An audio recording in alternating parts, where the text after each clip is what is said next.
regular season crowd in Bears history are packing Soldier Field today as the Packers and the Bears both think they have a shot at the title because it is a wide open and perhaps weakened NFC Central Division. Good afternoon, everyone. I'm Dick Stockton with Johnny Morris. We saw the great backs, Middleton, and we also saw Walter Payton, but both coaches want to pass more this year. Yes, they do, and the Bears have decided to go with Mike Phipps. As you know, Dick, they didn't announce it until Friday. It's been musical quarterbacks. Phipps is going to get the start, but Coach Neil Armstrong says, look, if he gets in trouble, I'll bring in Vince Evans or I'll bring in Bob Avellini. For the Packers, it's a different situation. David Whitehurst is #1. He had a good exhibition season, 30 out of 66. So we're ready for Green Bay and Chicago in 85-degree weather. Can you believe that?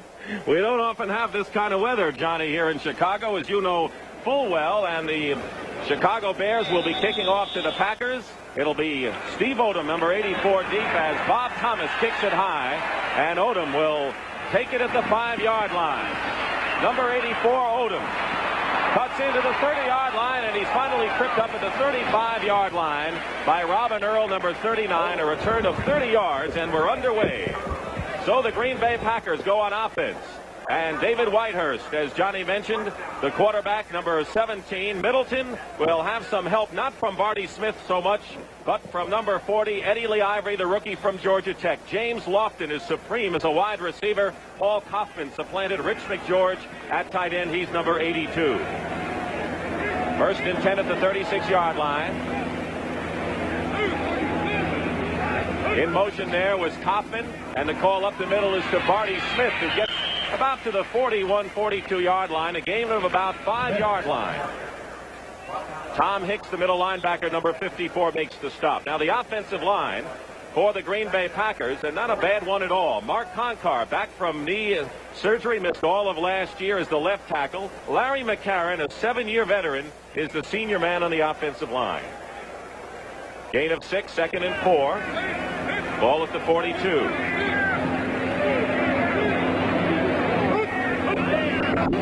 And here is Turdell Middleton, who was stopped short by about 2.5, maybe 3 yards for a first down.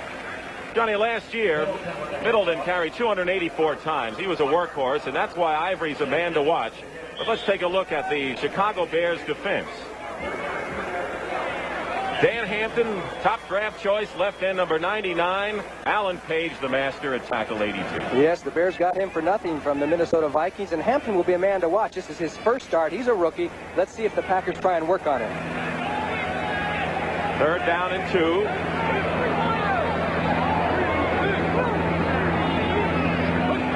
One setback. Whitehurst overthrows out of bounds. The intended receiver was James Lofton. So it'll be 4th down, and the Chicago Bears hold. And we will bring you up to date on the rest of that Bears defense the next time Green Bay has the ball. We have a situation for Bart Starr. He's now in his 5th year. He's never beaten the Chicago Bears on Chicago turf. I know that he'd like to do that, and the Packers would also like to have some sustained drive. They can strike quickly, but they have not had sustained drives over the years. David Beverly's kick. Lenny Walter-Scheid is the single safety back at the 10-yard line, and he runs into a stone and a rock at the 20-yard line. Tackle made by Jim Gano, backup linebacker. A 46-yard punt by Beverly and a 9-yard return. So the Chicago Bears go on offense. Mike Phipps, number 15. He is the experienced play caller.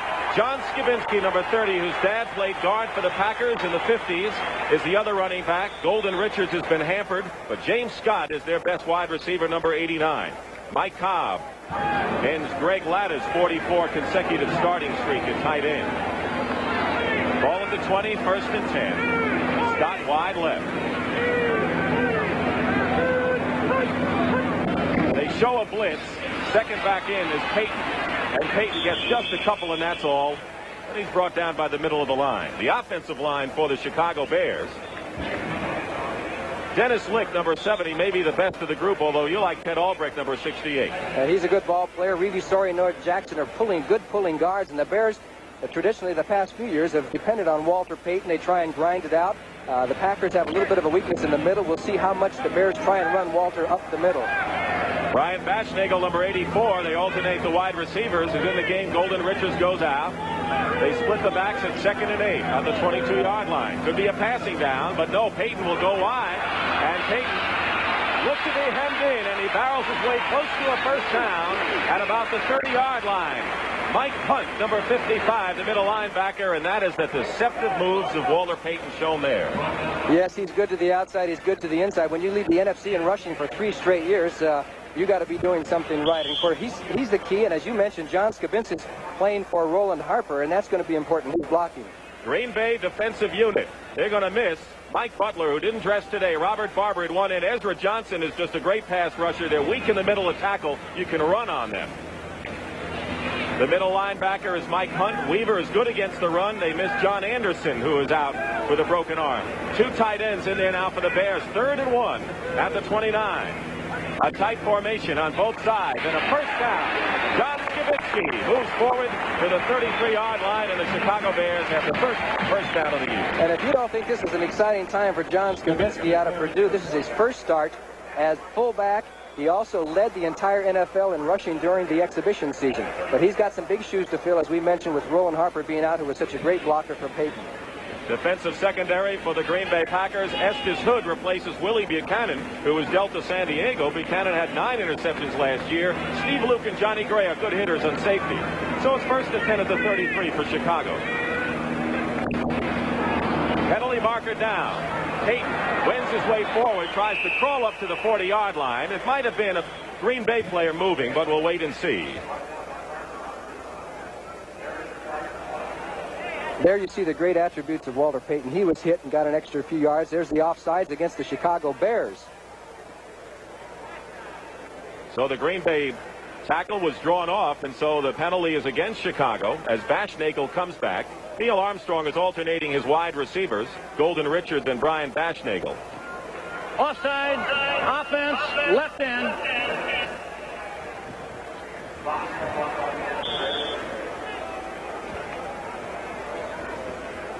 So Tom Myers, the umpire, Jerry Bergman, the head linesman, the referee, of course, is Gene Barth, working this NFL opener, the 120th meeting between these teams. 1st and 15 at the 28 puts Mike Phipps in a hole.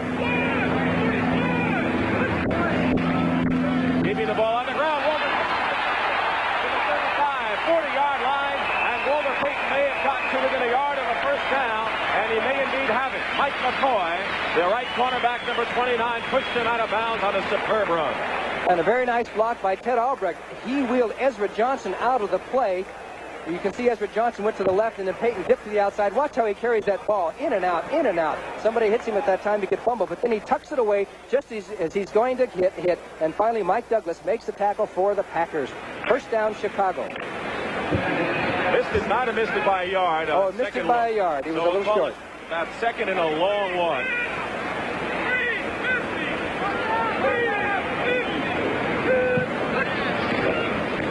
And they go again now to Robin Earl, number 39, who has the first down for Chicago.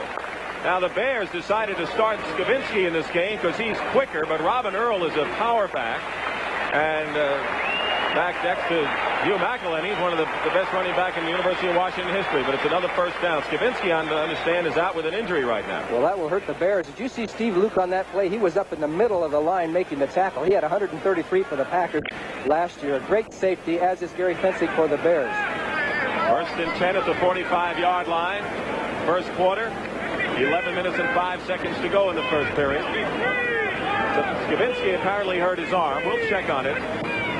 Right shoulder now. Phipps with the first pass dumps it out to Robin Earl, who falls down, and that'll result in a loss of 3 yards on the play. Steve Luke makes the play, and Robin Earl just slipped right down, and that's the defense loves that kind of stuff. Well, he actually did a good job of hanging on to the ball because he tangled his feet before the ball got there and still managed to make the catch. So the Bears will be in a passing situation. And with John Skabinski out, they don't have that much depth. Harper's already out, so they've got Robin Earl, and that's going to hurt the Bears. Want to remind you, this telecast is presented by authority of the National Football League, intended for the private use of our audience. Any rebroadcast or other use of the telecast without the express written consent of the Chicago Bears and the National Football League is prohibited. 2nd and 14 now, and Phipps will give it to Walter Payton. Tries to find daylight and does. Went right through the middle. Don't know how he did it. And Gary Weaver makes the stop. Let's see Payton now as he found a hole. And you see they're running from the I formation. He starts from the deep depth, cuts back, and this gives him a chance to survey the field. Then he just turns it on. Look at those dipsy-do steps. He gets away from Steve Luke Finally, the tackle made by Weaver. Good running by Walter Payton, and the offensive line has to get some credit because when he's running from the eye up the middle like that and has time to dance around, that means they're blocking well. Payton now has gained 29 yards on 4 carries, 3rd and 8. And Howard Sampson, number 36, is in the game. Dave Simmons, 61 as well. 5 backs to give to Earl, and Earl barrels his way, maybe short of a first down by a yard. We'll see where they spot it. It'll be awfully close, however, as Ezra Johnson, number 90, makes the tackle. And did you see the block that Walter Payton threw for Earl? I mean, you don't get many scat backs in the 4 blocks like that. The crowd naturally wants Neil Armstrong to go for it on 4th, and I would say about a foot, and they are going to go for it. Coming in the game now for the Bears, Mike Cobb, 87, and 88, Greg Lannis, so they're going to go with short yardage. They bring in the 2 big tight ends. In this situation, the Bears traditionally quarterback sneak. They've only got about a foot to go. Let's see if Phipps goes that way. Of course, he doesn't have a choice in the decision. The plays are sent in from the bench. 4th and 1. Less than 1. They may have had it. Barzalauskas made the stop on Earl. When Earl gets some momentum as he did on that previous play, Johnny, he can really pick up a head of steam. Yes, he's a good straight-ahead runner. Give him a chance to get rolling, and he's a tough runner, but it's going to be very close on the measurement. It looks to me that they made it by 2 inches. 2.5 inches. A little millimeter there. Yes. 8:51 remaining. And now coming off the field. First down Chicago by a slight margin. Robin Earl is hurt. He has limped off the field. So the Bears, who have been hampered with injuries all over the place in practically every position, we'll tell you more about that. Hampered some more. And coming into the game, Dave Williams, number 22. Former San Francisco running back, and I didn't think they expected him to play. No, he just got here about a week ago, so look at this. Philadelphia 20-3 over the Giants. 1st and 10 at the 45-yard line of Green Bay. The Bears have had good ball control here in this first quarter. Phipps goes to the air on 1st down. He's in trouble. He's going to run it, and he's going to gain to the 40, and he leaps to the 35. Not the wisest thing for a quarterback to do, but the linebackers Hunt and Douglas make the tackle, and the Bears have another first down. Good ad-lib by Michael Phipps, who does not like to run the ball. No quarterback does, at least most of them. He got out of the grasp of Ezra Johnson, and that was the key. Good coverage by the Packers downfield because Phipps couldn't find a receiver open. You see good blocking, Dan Neal, Dennis Lick both. Now here's where he eludes Johnson, takes the dive, number 90, stumbles, and then that was the key for Phipps to get away and get downfield, and then look at that power. You know, Johnny, that offensive line has opened up some good holes for the back so far. They certainly have. 1st and 10 now. Chicago at Green Bay's 35. No score, 77 degrees at game time. Here's Payton looking for a hole, and Waller has it. Inside the 30-yard line to the 29. It's a good 5-yard gain. And once again, those linebackers are having to make the tackles. Gary Weaver there. Did you notice how quickly Payton cut up the field? He made that dart off of his guard. Reeve Sorey, who was pulling. He's a great ball player. He's only 342 yards away from the Bears' all-time career rushing record of Rick Caceres, and he's only in his 5th year. Robin Earl has a twisted ankle, but they expect that he'll be back, and they'll need him because with Harper out and Skavinsky hurt and Earl, I want to see that score again. 2nd and 4 at the 29-yard line. James Scott wide to the left. Golden Richards, 83, split to the right. Up the middle goes Payton, and he vaults a couple, maybe a yard or two, and that's all. Well, you pointed it out, Johnny. The strategy against Green Bay is to run against their tackles because they have not been strong there, and I think with Butler out of action, they don't have the pass rush either. That's true, and of course there's that score. You wanted to see it again. Jack Pardee's Washington team leading Houston 17-6 in the 2nd period. That game's being played in Washington. The Bears are switching players right and left. Greg Latta comes into the game replacing Young Thompson. James Scott goes out of the game, we should say. So now they have 2 tight ends in their 3rd and 1. 26-yard line. Payton. Not this time, Walter.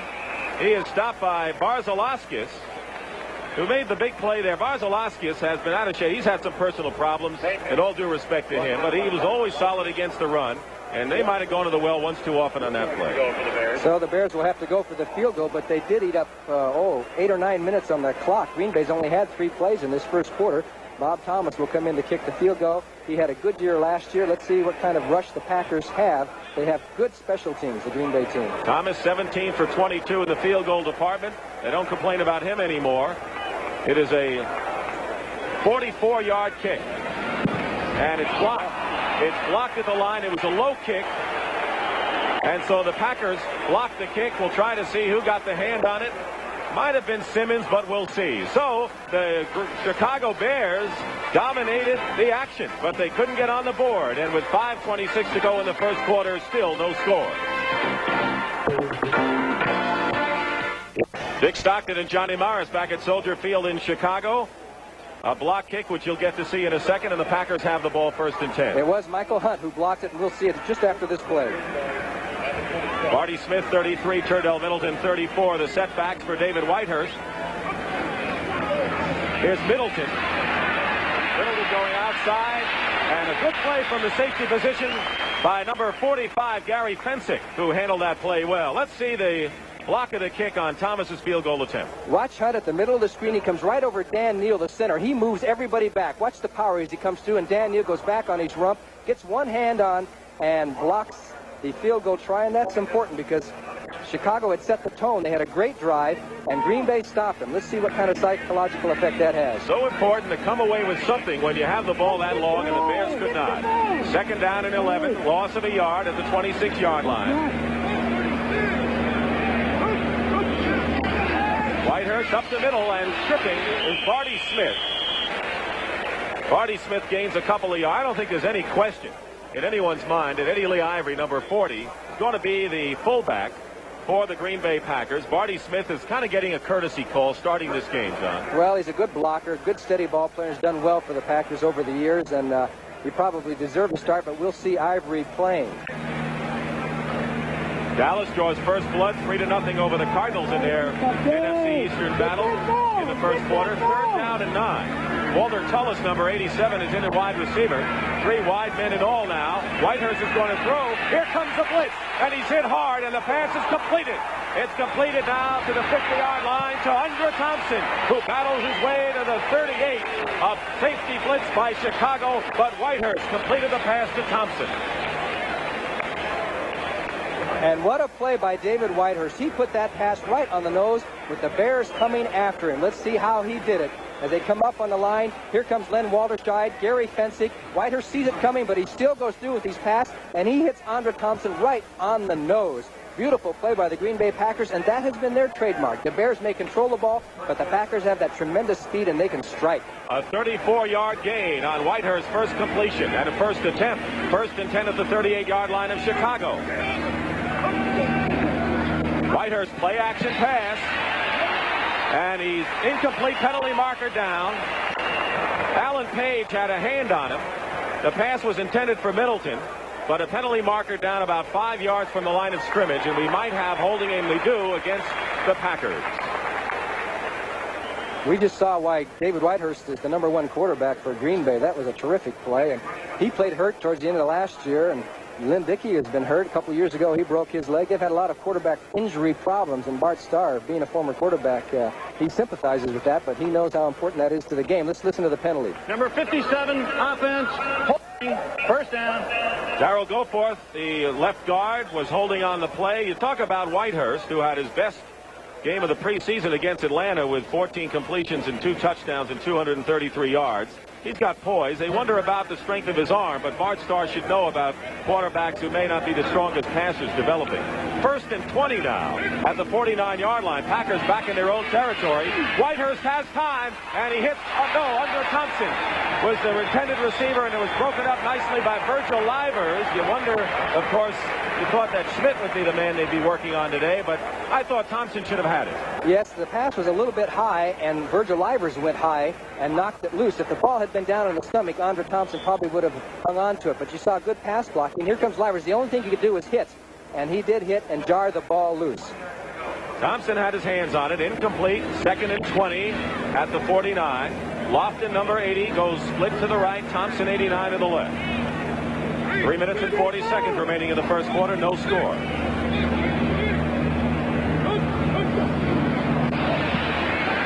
Penalty marker down. Whitehurst loops one out, and and it's intercepted. The Bears have intercepted. Now they rule incomplete. It looked as if Livers had grabbed it and he lost it, but not a good pass for Whitehurst. Thompson was the intended receiver as he lofted it too much. Yes, he did, but I think the Bears were offsides on the play anyways. You saw Alan Page got a very quick jump on the ball. It was either Page or Osborne, but it looked like it might have been Alan Page, and here comes the pass. Livers was right there. Good coverage by little Virgil, 5'8½", and he just stole the ball, and then it came loose right there as he came down. But it is all for naught anyway because the Bears were offsides. You're right, Alan Page was offsides on the play. The Bears now are going with 5 defensive backs. I'm sure that Whitehurst saw that offsides. It was pretty obvious right down there in the line, so he can take a chance and throw the ball down there, throw it up for grabs, because you never know what might happen. Winford Gaines, number 36, is the 5th defensive back for the Bears. Walter Cullis, 87, is in at wide receiver. 2nd and 15. Thompson's in the slot. Whitehurst gets a rush, and he's bumped back there. Alan Page, who led the Bears in sacks, and Hartenstein pinched in from the end position. And here's what the Bears love to do. The tackles and ends crisscross. Watch the tackle. Hartenstein, 73, comes down the line, and Page went to the outside to confuse the Green Bay blocking, and it worked. He got to the outside and made the tackle. Good play by the Chicago Bears. As Whitehurst, boy, he hit him in the back there. That's smart. 34-year-old Alan Page in his 13th year with a sack, 3rd and 25 at the 46. Not much you can do here. 6 defensive backs for Chicago as Winford Gaines and Walterscheid are back. But Whitehurst will throw it, and it's incomplete, intended for Andre Thompson. Defended on the play by Winford Gaines, and the Bears were solid on defense. The penalty hurt Green Bay there. It certainly did, and of course David Beverly will come in to punt for Green Bay. He had one, I think, 5 yards last week, but he gets them high. He had 150 and 1.5, so I mean he can go either way. The average comes out to about 30, but there's Bart Starr, 5th year, and talk about longevity. He's been around longer than most. Here's the kick by Beverly. It's a high kick. Walterscheid is back there. Runs it in a crowd, and he is stopped at about the 25. Gaino, number 51, among others. And the Bears will go on offense. 37-yard punt by David Beverly. So 2:49 remain in the first quarter in sun-drenched Soldier Field, where there's not an empty seat. There's no score. Good news for the Bears. John Skibinski, number 30, is back in the ball game. He's wearing a collar around his neck right now, and I'm sure Peyton and Phipps are delighted with that. 1st and 10 at the 26-yard line. 2:49 to go first quarter. 0-0.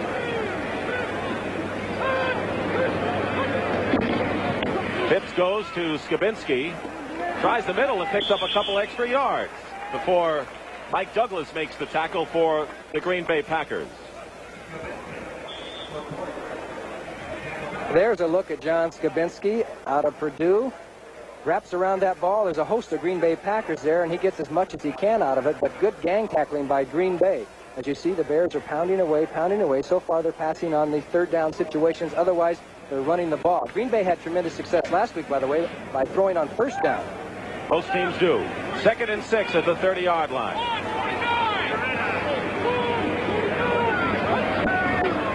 Pitch out to Walter Payton. Payton.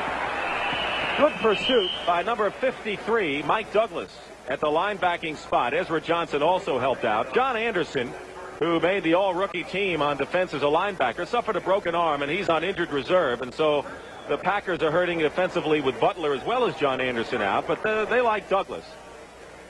And Douglas did a good job. He played off the block by Skibinski that time and stopped Peyton from making a big gain. Now we have a 3rd and 2.5 situation. Let's see what the Bears choose to do. San Francisco leading Minnesota 6-0 at the half. Could be a rough year for both of those teams.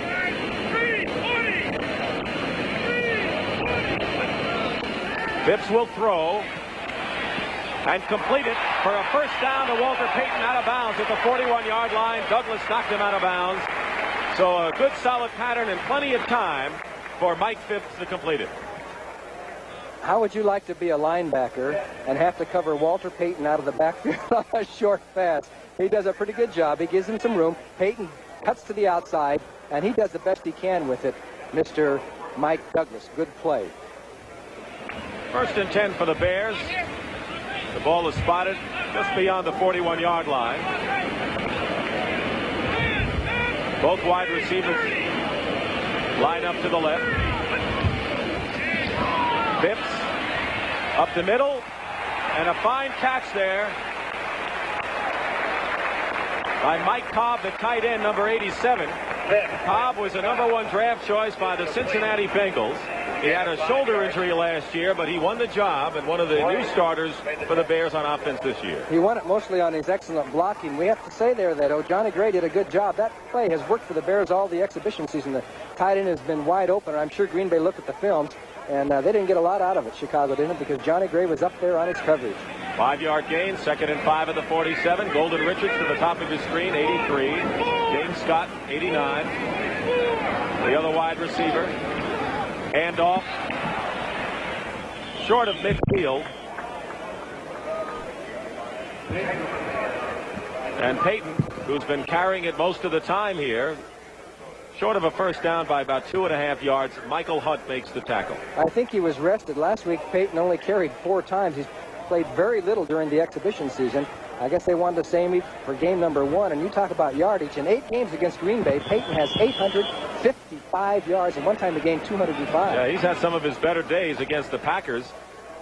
Here's Neil Armstrong on the sidelines. Payton, by the way, has 43 yards and 9 carries. We have a timeout called by the Bears here. Still no score.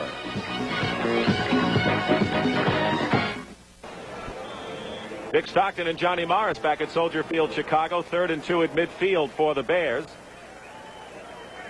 Basically a conservative game thus far. Bears have stuck to the ground. Phipps has thrown a lot on 3rd and short yardage, at least with 3 yards. In motion comes Bashnagel, and Phipps will roll out. Penalty marker down. Mike will roll out and get the first down, pending what the penalty is. And he's to the 43-yard line. Gary Weaver makes the tackle. He's been strong against the run. They may have called Bashnagel in motion, who may have turned up field a little bit too soon, which is a costly penalty. Instead of a first down, now they'll have 3rd and long yardage. But that's the first time the Bears have used that play this year, as Mike Phipps rolled out, and wished he had the legs of Vince Evans on that one, because Vince Evans runs like heck. Number 84, illegal motion. That's exactly it, Johnny. And so we'll have a 3rd and 7 instead of a first down. James Scott, 89, and Golden Richards both come back. And the tight ends will be coming out. Do you think they'll have an equipment check in this game? You know, there's new rules now. The players are supposed to wear hip pads and knee pads. And the knee pads have to be under the uniform pants, and I know Payton isn't crazy about that move. If they checked them, I don't think we'd have enough players for a game. Simmons and Sampson in the game. Sampson, the 5th defensive back for Green Bay. 3rd and 7. And here comes a kind of a Statue of Liberty play. Walter Payton, however, is tackled by number 50 for the Green Bay Packers defense. Make it Ezra Johnson, number 90. So we're going to have a punting situation for the Chicago Bears. Kind of a Statue of Liberty play. Not quite, but close to it. Yes, it was. And watch Noah Jackson, 65, blocking right there. As he comes, you can see it to the left. There's the block on Hunt. And then finally the tackle by Ezra. Ezra Johnson had 21 sacks last year. There's Odom, number 84. Parsons punting. Penalty marker is down. Good high kick. Fair catch called for by Odom. And the ball drops inside the 10, where it's brought down and down by a Bear inside the 10-yard line at the 9. We may have had illegal motion against Chicago. And you know what the Packers will do for sure. I think they'll take the kick again, don't you? I would think so. That's 2 costly penalties. The Bears would have had the Packers down deep in their own zone. They could have had a first down a moment ago. Penalties always play such an important role in a game, as we all know. So Thomas will kick over, or Parsons, we should say, will be kicking again. Do you know that we're looking at 2 teams with combined 19 world championships between them? The Packers 11, the Chicago Bears 8. A lot of tradition. Illegal motion, number 23 offense. Lenny Walderscheid. So Parsons will now kick from about the 30-yard line. Odom moves up to the 15, and there's the gun, ending the first quarter. So when we resume, the Packers will get the ball. That's the end of the first quarter with the score. The Green Bay Packers nothing and the Chicago Bears nothing. Tennis follows this telecast on CBS. Bjorn Borg has advanced. Gariolitis and Vilas had a struggle to win. A lot of great tennis action following the game. Parsons will punt from the 30. Odom is deep, and Johnny Gray is the short man. A high kick. A fair catch by Odom as it sails over and takes a Bears bounce and goes out of bounds at the 12-yard line. So we got the same result despite the penalty virtually. That was a booming punt and the right bounce. How many times will a ball with the nose pointed that way bounce backwards? That was a break for the Chicago Bears. The temperature is about 80 degrees and the wind is probably 25 miles an hour as you look at Neil Armstrong.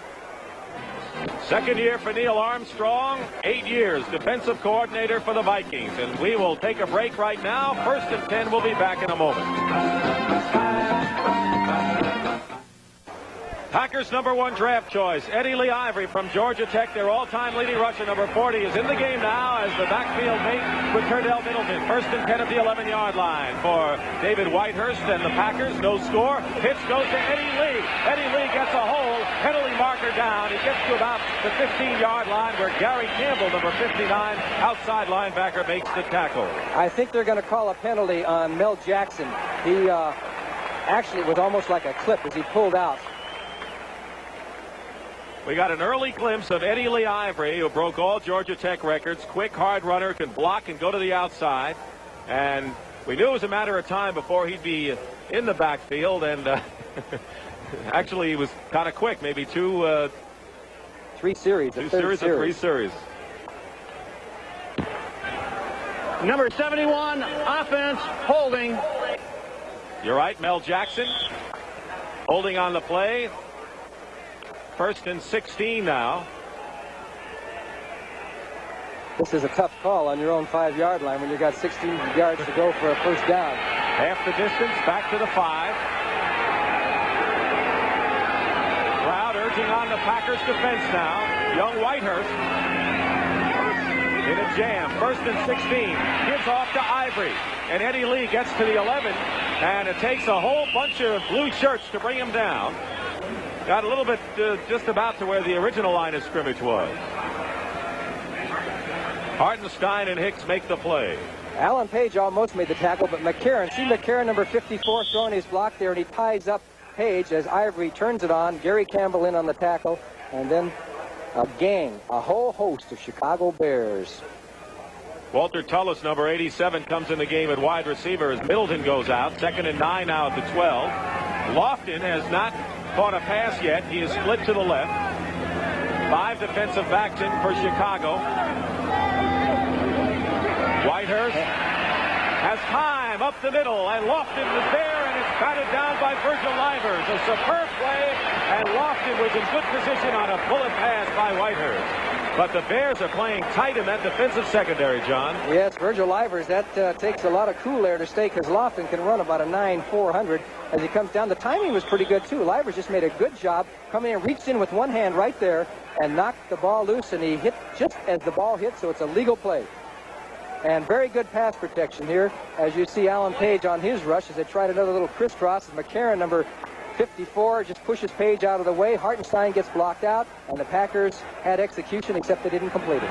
Andra Thompson, 89, moves into the slot. 3rd and 9 at the 12-yard line.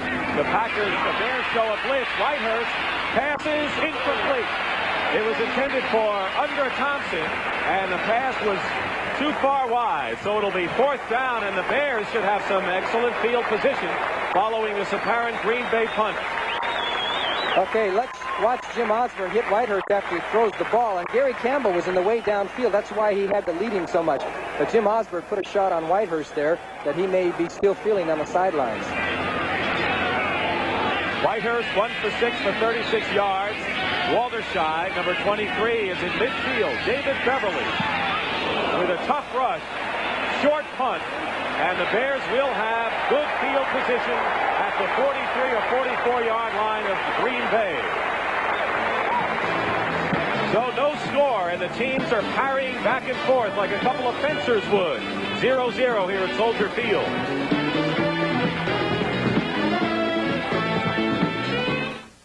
for 72 yards, pass for only 9. Meanwhile, Green Bay picked most of their yardage to the passing route, 36 yards. They rushed for only 16. First and 10 at the 43-yard line of Green Bay for the Bears. Dave Williams, number 22, is in at running back.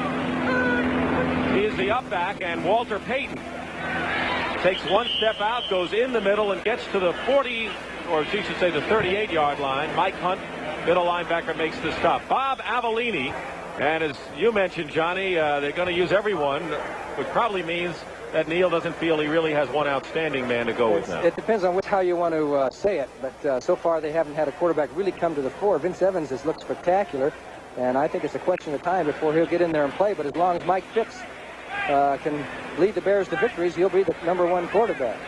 2nd and 5 at the 38-yard line.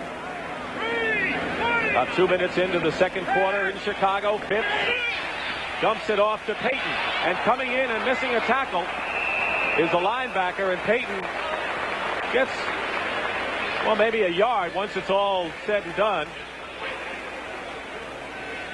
Robert Barber, who is playing in place of the injured Mike Butler, came in, and Charles Johnson, number 99, ultimately made the stop. This is a young Green Bay club, Johnny. You look at that offensive line, as we said, McCarron, for example, 7-year pro. Defense is a young team, too. The Packers don't have a 10-year veteran on their team. I think 9 years. Lynn Dickey is the oldest on the team, where the Bears have several 10-year veterans. As you see, Washington and Houston, 17, 13, and a third. Oilers coming back. 3rd and 5, 5 defensive backs for Green Bay at the 38-yard line, and the pass is complete. It'll be a first down. Estes Hood and James Scott, who caught 42 passes last year despite being injured most of the year, gives the Bears a first down. A straight 4-man rush for the Packers. They haven't done anything fancy on defense. Scott came back for the ball, reached down there and made sure he had it in the breadbasket, and they just curled up, and there was nothing that Estes Hood could do as the Bears are in field goal range. And Mike Phipps has been perfect, 5 for 5 for 21 yards, using his passes judiciously at the 27. Skibinski was in for a play, and now Williams is back, number 22. Payton going outside. Ezra Johnson. They'll make it Charles Johnson. Couldn't hold him, and now it takes several people from the Packers. Steve Luke, 46, the final man. Charles Johnson, the rookie, number 99, had him and couldn't hold him. Actually, it was a great play by Johnson because the Bears had the blocking set up. Look at right out in front there, but he got a hold of him, held him up, and finally Walter squirted away, and Steve Luke, 46, gets in on the tackle, and so do a bunch of other Green Bay Packer players. There's Ted Albrecht, number 64. Let's see what he does. Look at that block. He really cuts down Michael Hunt to keep him out of the play. Nice block by number 64, Ted Albrecht. Albrecht can play guard as well as tackle. Don't forget, tennis follows the game. Jimmy Connors is in action today. Mike Phipps, as we said, perfect on the day. Phipps will go to the air. He has enough time, and the pass broken up nicely by Steve Luke. Actually, they double-teamed Greg Latta, the tight end.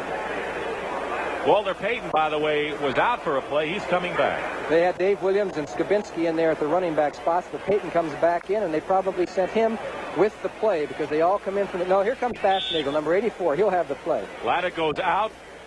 Bashnagel is in. But you're right. Bashnagel is the one who's coming with the play. Packers going again with the nickel defense. 3rd and 17.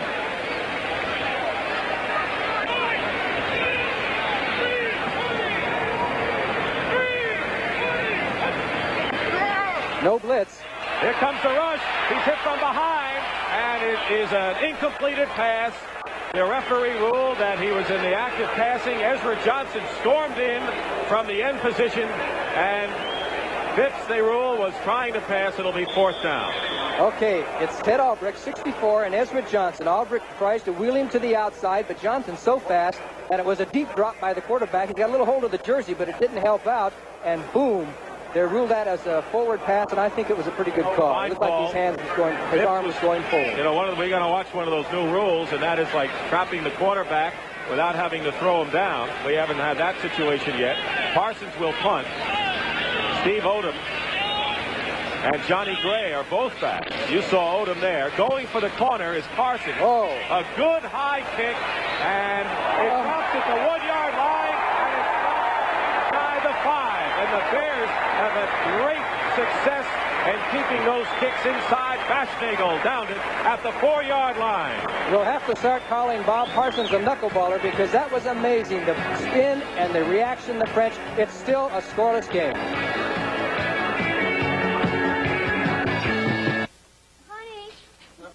Let's have it 1st and 10. Bears have kept the pack hemmed in throughout this first half with great coverage and some great punting by Parsons. David Whitehurst to Turdell Middleton. Middleton has a blocker ahead of him, gets out to about the 9. He'll pick up 5 yards on the play. Gary Campbell, number 59, perhaps the best of the linebacker group, and Fensick came up from safety to make the stop. Darrell Goforth, who was a number 7 draft choice by the Pack a couple of years ago. There's San Francisco leading Minnesota 9-0. They're, of course, without O.J. Simpson. Vikings going with Tommy Kramer. Tampa Bay is, defeated Detroit impressively last night. Washington now widens their lead over Houston 24-13. 2nd and 4 at the 10-yard line. 9:42 remaining in the first half. Eddie Lee Ivory looks for room, and Ivory has a first down. And so far, Johnny, I like what I see of that fella. First down at the 16 because he seems to be tough to be brought down. Yes, he got that extra couple of yards. Anybody who can gain 356 yards in the game, I think he did against the Air Force, he's got to be able to run the football. And he has good hands. He's a good blocker. He's not real big for a power back. He's about 205 pounds, but he plays like 220. And that's where that added speed that they have. They have fast running backs and fast wide receivers. Buckensturm, 58, Campbell, 59, who made that play. The outside linebackers, Hicks, 54 in the middle. We'll see a lot of Bruce Herron, 51. 1st and 10 at the 16 for Green Bay. Got out of trouble there. Play action pass. Whitehurst has time, and the pass is completed. Paul Kaufman, the tight end.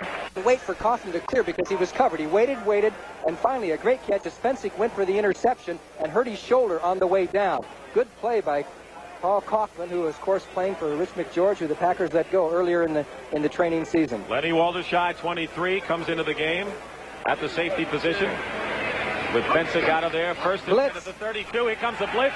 A little play action and a long pass, and Lofton was down there and covered by Terry Schmidt, who is playing in place of the injured Alan Ellis. And there is Bill Curry, who is claiming that there was interference on the play, and Lofton had his man beat, apparently.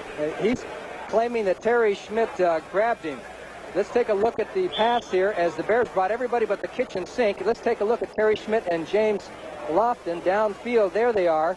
The possible infraction happened before we got a look at it there, but it was an incomplete pass. That's the way it's ruled. That's the way it'll stand. Johnny, they hadn't worked on Schmidt, number 44, at all until that play, and they were going for a broke on that one pass to their ace Lofton. 2nd and 10 at the 32. Tullis in the game. Penalty marker down. Almost an interception by Terry Schmidt, and if he had picked it off, he would have been long gone. But there's a penalty marker down in the Green Bay backfield. Schmidt on the coverage. Looks like it's going to be against Green Bay from where the flag went down. That's a dangerous pass to throw in a circumstance like that. Terry Schmidt usually plays off fairly deep. That time he smelled something coming and went for the interception. That was last year in the opener against St. Louis where he picked up an interception. It's like deja vu playing in place of the injured Alan Ellis, whose knee is slow to respond. Offense. Darrell Goforth called for holding for the 2nd time in this game. So it is 2nd and 20 now for Green Bay at the 22-yard line. Gary Fensick is back in the game for Chicago. 6 defensive backs used by the Bears. Went for gains in there. Dallas leading 10-0 in the 2nd quarter.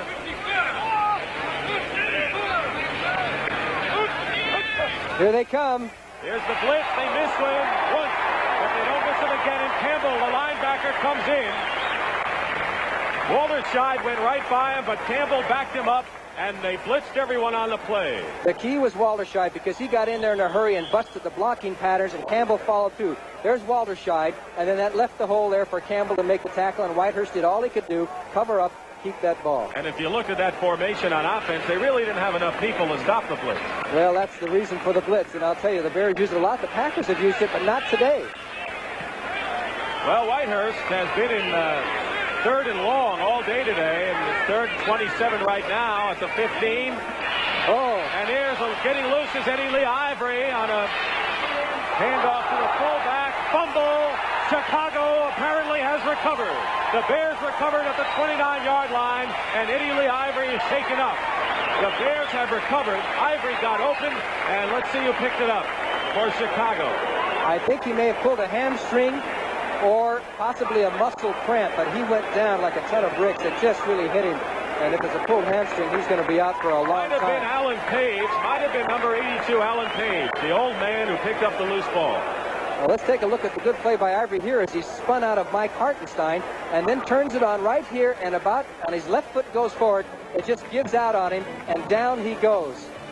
And that was it. The ball just came up, and the Bears recovered. Looks like Alan Page, Chicago has the ball. Injured it on the field. It looks like his knees gained 24 yards and 3 carries. We're going to see the moves before that hit and fumble. As we see him fall down, I think it looks more like the knee because he will grab his knee as Virgil Livers comes up for the tackle, and on his way down, as he hits the turf, you'll see him grab for his knee, so that could be even worse than the hamstring or just as bad as he fumbled the ball and he grabbed there. It's unfortunate. Now they're taking him off the field, and let's hope it's not serious because the Packers have a good young ball player there. It's going to help him this year. They were counting on Eddie Lee Ivory without question to take some of the heat off of Turdell Middleton, who had 284 times. Middleton gained over 1,000 yards. Most of those yards were in the first 8 games of the season. He didn't do much of the rest of the year because he was hurt, and he needed the help, and this is a tough break for Green Bay. We want to remind you of a special event coming up on CBS Sports on Saturday, September 15th, Project SOS. As Stan Barrett, a stuntman, will try to break the sound barrier in his rocket-powered land vehicle. It'll travel approximately 740 miles an hour, and you can see it on CBS Saturday, September 15th, right before the CBS Sports Spectacular. 1st and 10 for the Bears at the 29, 7:33 to go in the first half. Mike Phipps quarterbacking all the way, Peyton 34, and Dave Williams 22. Williams is the up back. Williams, formerly with the 49ers, picked up this week. It's Peyton reversing direction and going nowhere on a fine play by number 70, Robert Barber. Barber originally was drafted by the Pittsburgh Steelers. He's seen a lot of action starting for Green Bay, but it was going to be Butler and Ezra Johnson at the ends this year, and Butler not dressing today. It's amazing the way the Bears have controlled this game that the score is still scoreless, so it's anybody's ball game. As Bart Starr's got to be wondering, what do we got to do to get some field position so that we can run our normal offense? Chicago has had good field position. There's Bart. It's Zeke Bratkowski who sends in the plays, but now it's Chicago's ball. Phipps is 5 for 7 now for 21 yards. Going to attempt his 8th pass, and it's completed to young Williams. And Williams is out of bounds. Picks up perhaps 5 or 6 yards on the play. Gary Weaver makes the stop on number 22 Williams. The Packers really aren't getting too much in the way of the pass rush. So they had that 1 sack by Ezra Johnson, but you see there's plenty of time. It's just a 4-man rush out to Williams, who just reported to the Bears this last week. Gary Weaver makes the tackle, and he's played very well for the Packers over the years, especially good against the run. Golden Richards, 83, lines up to the bottom of your picture at 3rd and 6. Scott, 89 at the top, 3rd and 5 at the 23. No score, 6:45 to go. And here is Walter Payton. Payton has a first down. To the 17-yard line, Steve Luke coming up from safety to make the tackle. He led the NFL in tackles by safeties, and Walter Payton, who now has gained about 50 yards, has a first down for Chicago. Did you notice the time that he has to make a decision? There's not that much penetration by the Packers. He dips out. Here he wants to get the first down, so he just puts his head down and says, I better get it, not too much fancy. And that's what he does right there before Steve Luke is in on the tackle. And not in time, though, to prevent the first down. Payton, 48 yards now. Eddie Lee Ivory has a twisted left knee. They put it nice. They don't think he'll be back in this game. Here's Walter Payton. High steps his way inside the 15-yard line. And so the Bears trying to set themselves up to get on the board in this game. Bob Thomas had a field goal attempt blocked earlier. The only possible, the closest attempt we've had for a score was Michael Hunt who blocked the kick. The Bears have beaten the Packers 5 out of the last 6 times that they have played, and we'll see what happens today. 2nd and 6, 13-yard line. Payton really doing a lot of work today, and he gets to about the 10, so the Bears are going to set up. The fans are booing because of the conservative football, but I'd have to agree with what they're doing right now. They got a chance to drive it on down. Now here's the play that's going to be interesting. 3rd and 3. Well, when you talk about conservative play, if you're Neil Armstrong, do you say, do we take a chance and put it in the air to go for 6 and maybe get an interception? Or in a game like this, should I just play it conservatively and have a good shot at getting 3 points? I think what he'll do is figure he's not playing conservative and give it to Walter around the end or something like that, but that's strictly a guess. John Skibinski, number 30, is into the backfield along with Payton. 3rd and 3 at the 11-yard line. And it's Skibinski. Sets up an attempt by Bob Thomas. Inside the 10, the crowd doesn't like it, but Bob Thomas. Let's see what happens now on 4th down. 4th and about 2 or 3. The Bears are going to take the field goal, try and get on the board. Doesn't surprise anyone here, and in a game of this sort, that's not bad strategy, Johnny. That's except for the Bear fans have been kind of used to that the past few years, and they don't like it all that much. I think they want to see wins, though, and if they get victories this way, that's fine. But time will tell on that. 25-yard attempt by Bob Thomas. And the kick is up. It's good, and we have our first score with 3:58 remaining in the first half. Bob Thomas has put the Bears in front 3-0 here in a beautiful day at Soldier Field, Chicago.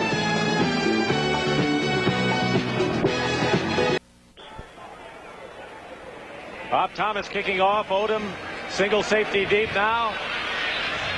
And Odom fields it 3 yards and will down it in the end zone. Odom came out of retirement. He's trying to get his doctorate in clinical psychology. And his 11th hour move, he decided to come back to the Packers after retiring, and Green Bay is happy that he did. So it'll be 1st and 10 at the 20-yard line as you look at the scoring drive by Chicago that took 3.5 minutes. Do you think the Packers are happy to be starting from the 20 instead of the 5 or the 7 or the 10? For them, this is an outstanding field position. Yes, today anyway. Barty Smith, number 33, who started the game, is back in there with Ivory out of there. 1st and 10 at the 20. Packers, of course, going to the air a lot more than Chicago. Here's Barty Smith. Fights his way for maybe a yard, that's all. Good pursuit by the linebackers for the Bears. Doug Plank came in from safety, and Gary Campbell there as well. And the first hit was by their #1 draft choice. Dan Hampton made the play. It appears that the Packers, if they're going to strike, are going to have to throw the ball. I don't think they're going to be able to get a sustained running game against Chicago this afternoon. At least that's the way it appears at this point. So they're going to have to go to Lofton and hit some of their strikers at the attack positions. Well, maybe we'll see Lofton working with Schmidt a little more than we did. Tested him once. 2nd and 9 at the 21. Andra Thompson, 89, split to the left. Play action pass for Whitehurst. He has enough time, and he loops it. And was the catch made? No, it is incomplete. He was out of bounds. Andra Thompson, and he looks like he's shaken up. That's a tough pass across the field, and that's what it was for Whitehurst, John. Yes, it was. It was like an out pass. As you look at Thompson holding his hip. And it looked like his foot did get down on the line to me. I think it was a good call. But the pass had to be thrown all the way across the field, and it was perfect right on the nose. Take a look. And boom. Did not have possession. Yep. Didn't even think he got 2 feet in anyway. And that spectator will probably move back on the next play. I hope he didn't get hurt with his collision with the spectator. Spectator's all right, but Andra okay. Thompson may not. No, he seems to be all right. That's good news. 2nd and 19. In any event, Walter Tullis comes back in for the Packers. And Mr. Tullis has a lot of speed. He ran a 4.27 40-yard dash, and I tell you, I have never heard of anybody running that fast. They say he's the fastest player on the Packer roster. He was originally a number 12 round draft choice by the Redskins. They didn't want him. The Giants didn't want him, and the Packers have a use for him. He split to the left. 2nd and 19 at the 11-yard line. 3:03 remaining in the first half.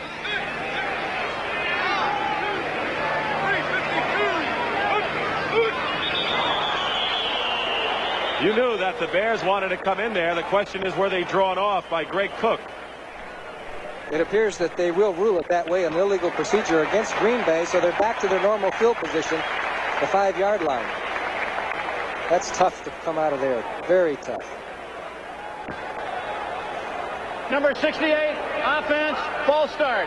Greg Cook, the right tackle, on a false start, so 2nd and 24. I just think, Johnny, it's impossible to win when you have 2nd and long yardage, 3rd and long yardage in this league. Well, that means you have to stretch it. The defense plays it a lot differently. They have more men back if you try and pass the ball. And with Ivory out, they haven't got a real deep threat in the running game. Turdell Middleton could maybe break a draw or something. 6 defensive backs, Wentford Gaines and Walter Scheid are in there, and they show a blitz. Turdell Middleton trying to go outside. He has some room, and he's out of bounds, short of the 15-yard line. Doug Plank drove him out there. So it's now 3rd and long. Let's watch Zeke Bratkowski on the sideline. Now they're actually giving the play to Tullis, aren't they? It looks like it. He is. Zeke is sending it in with. A lot of times Zeke will signal in the plays to Whitehurst, or at least the play in Whitehurst calls a formation. This time, since they had a direct messenger, they brought him in, and I'm sure he's telling them what to call. Sometimes he looks like a third base coach. Yes. Well, we'll keep an eye on. Let's see what he does. Looks like he's trying to shield us out from the sun. That couldn't have been a signal. No. 3rd and 17. Middleton is out. Tullis is in. They got him in a hurry. That didn't take long. Lenny Jim Walderscheid. Osborne and Lenny Walderscheid, both there. They didn't give much time, did he? No, you can see it coming. Walderscheid, number 23, gets in there. Here he comes from the right of your screen. Whitehurst had no chance. And McCarron tried to come out and throw the block. He couldn't get out there in time. You just can't throw a normal drop-back pass when you get that kind of a rush. Well, now Beverly's got a kick from halfway in his end zone. Walderscheid picks it up on the run. Lenny Walderscheid on the run is out of bounds at the 34-yard line. David Simmons, the rookie from Carolina, pushed him out of bounds. And once again, it's like a broken record, Johnny Morris. Chicago Bears will have good field position. They've managed just 1 field goal in the game, and 1 was blocked, but it's enough for the lead. CBS Sports Spectacular resumes Saturday, September 15th, as Howard Davis, who started the same plane as Sugar Ray Leonard, hasn't progressed, but maybe 1 fight away from a title shot, goes against Termite Watkins. 10-round lightweight bout. We'll have the Italian Grand Prix and the preview of the U.S. Roller Skating Championships. And, of course, later on, we'll also have the World Roller Skating Championships on the CBS Sports Spectacular, Saturday, September 15th. 1st and 10 at the 33-yard line. Dave Williams, 22. The up back. Peyton, 34 behind him. Mike Phipps quarterbacking this game. Play action pass. Phipps is going for the money to Scott, and it's knocked down by number 29, Mike McCoy. They were going for 6 points to James Scott.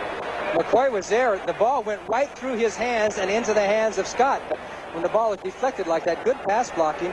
And here it is. McCoy thought he had an interception. It gets through him and go right through James Scott. Watch this. Boom.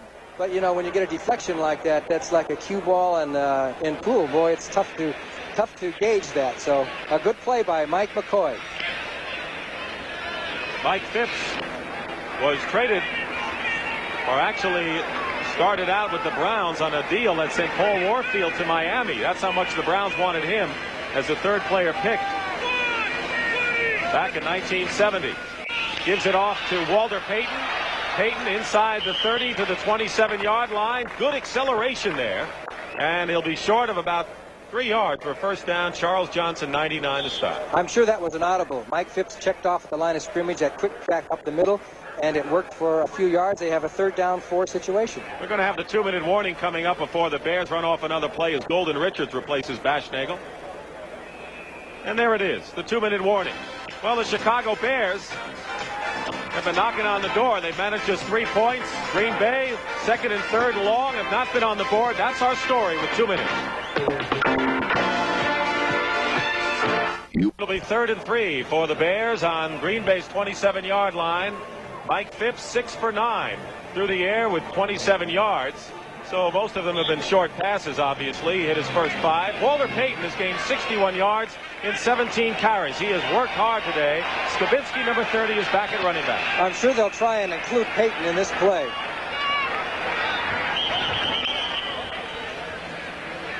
As we mentioned, they had been pretty conservative down there on the series before, but with 3 yards to go, they may have to throw the ball with an option maybe to throw downfield to the wide receiver and Payton out of the backfield for a pass, but I think they'll include Payton in there. I think they would probably not want to be that conservative, as you say, because they want to get closer into field goal territory if they can, and perhaps go for it. The clock looks to be out right now, and that's the problem. So if we have a difficulty with the clock, I'm looking at one end, and it is out, so the officials may have to keep the time. We'll wait and see.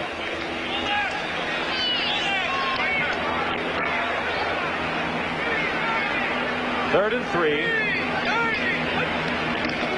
Phipps to the air. He has time. His pass complete. First down, I believe, to Skibinski. Steve Luke makes the stop. Should be a first down because these backs and ends, of course, know how far they have to get downfield. So it's going to be a measurement. It is very, very, very close. That time they took both backs out, Payton and Skibinski, and threw to the Big John from LaSalle, Peru area in Illinois. Roland Harper, of course, well, they've got it by the smallest of margins. Harper, fortunately for the Bears, does not have any cartilage problems in the knee that was operated on. But he'll be out 4 weeks on the injured reserve and maybe a little bit more by the time he's set to come back. So that's the 8th first down for the Bears on the 24-yard line. We know we have under 2 minutes. We'll approximate it, say, 1:50 as the clock is out here at Soldier Field. Here's Payton. Gets a couple. Douglas, the linebacker, came up strong to make the play. And Terry Jones was also in on the play. The Packers still playing pretty basic on the 4-man front. Not too much fancy work in the defensive line, so the Bears pretty much know what they're going to do. There's the time now. Bears have 2 timeouts remaining in the first half. 2nd and 8 at the 22-yard line. Now it'll be interesting to see whether they go for it or try to work their way in for a field goal.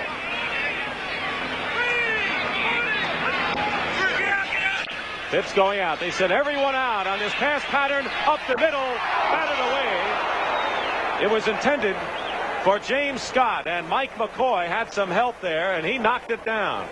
So they were going for the money on that pass. It'll be 3rd and 8. A great last-second save by McCoy because Scott was waiting for the ball. He took the leap here and deflected it away again. Great play. Scott thought he had the touchdown, I'm sure, on that one.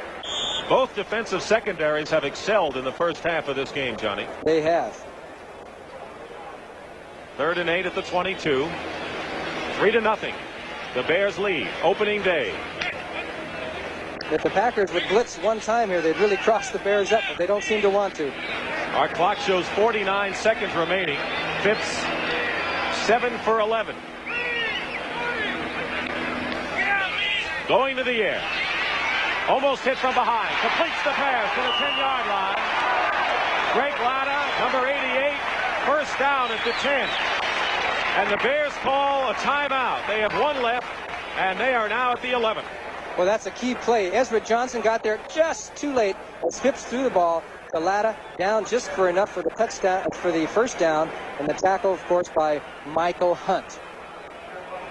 So there wasn't great protection, but just enough for him to get the ball off on the medium-range pass as the Bears have tried to establish their tight end in the passing game. Some interesting regional games next week on CBS. Of course, fans who are watching this game in Minnesota and, of course, here in Chicago and through the Bear Network will be interested in the Minnesota-Chicago game here at Soldier Field. The Packers will be home against the New Orleans Saints with Archie Manning. The Cardinals, who are trailing Dallas, play the Giants in New York, and the Giants have had a tough time getting that offense going. Washington against Detroit. Lions lost their opener to Tampa Bay. Danielson, of course, his injury really hurts Detroit. Tampa Bay, the victor last night, and what a game that they had, will be at Baltimore against the Colts. and Dallas against San Francisco. Regional games next week. Consult your local listings for the time and game in your area on CBS. Well, there's enough time now for Mike Phipps. They have one timeout remaining. 1st and 10 at the 11-yard line. Johnny, you've seen the Chicago Bears so many times when they get close. Is it Peyton or did they go somewhere else? Well, last time I said they would go to Peyton, they threw to John Skabinski. But they'll give Peyton some tries on 1st down. They have 43 seconds to work with, which is a lot of time if you run the right plays. So James Scott's good on the quick post for them. Well, we have a second. Want to say hello to our friends in surf country of Honolulu, Hawaii, who are watching this game today. 1st and 10 at the 11. Peyton and Skabinski are split backs. Phipps goes to Walter Payton. Makes a move outside. Peyton to the 5, and he's knocked and stopped at the 3 by Steve Luke, the only man preventing Walter Payton from pay dirt. But the Bears are inching closely, Johnny. A great move by Peyton. He was up the middle, made a quick cut almost in midair, dipped to the outside as the clock winds down. 25. They called 2 plays in that last timeout, obviously, and the throw out of bounds. That'll stop the clock. Purpose pass was to stop the clock, and let's see, Scott was out there, double covered well. That's the time. 18 seconds to go. It'll be 3rd and 2. Now it's possible for the Bears to get a 1st down without getting a touchdown.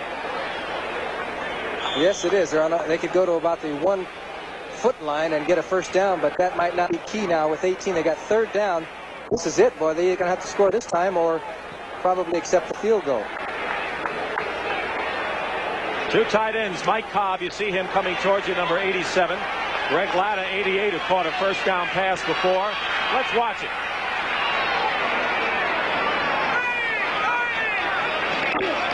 Peyton up the middle.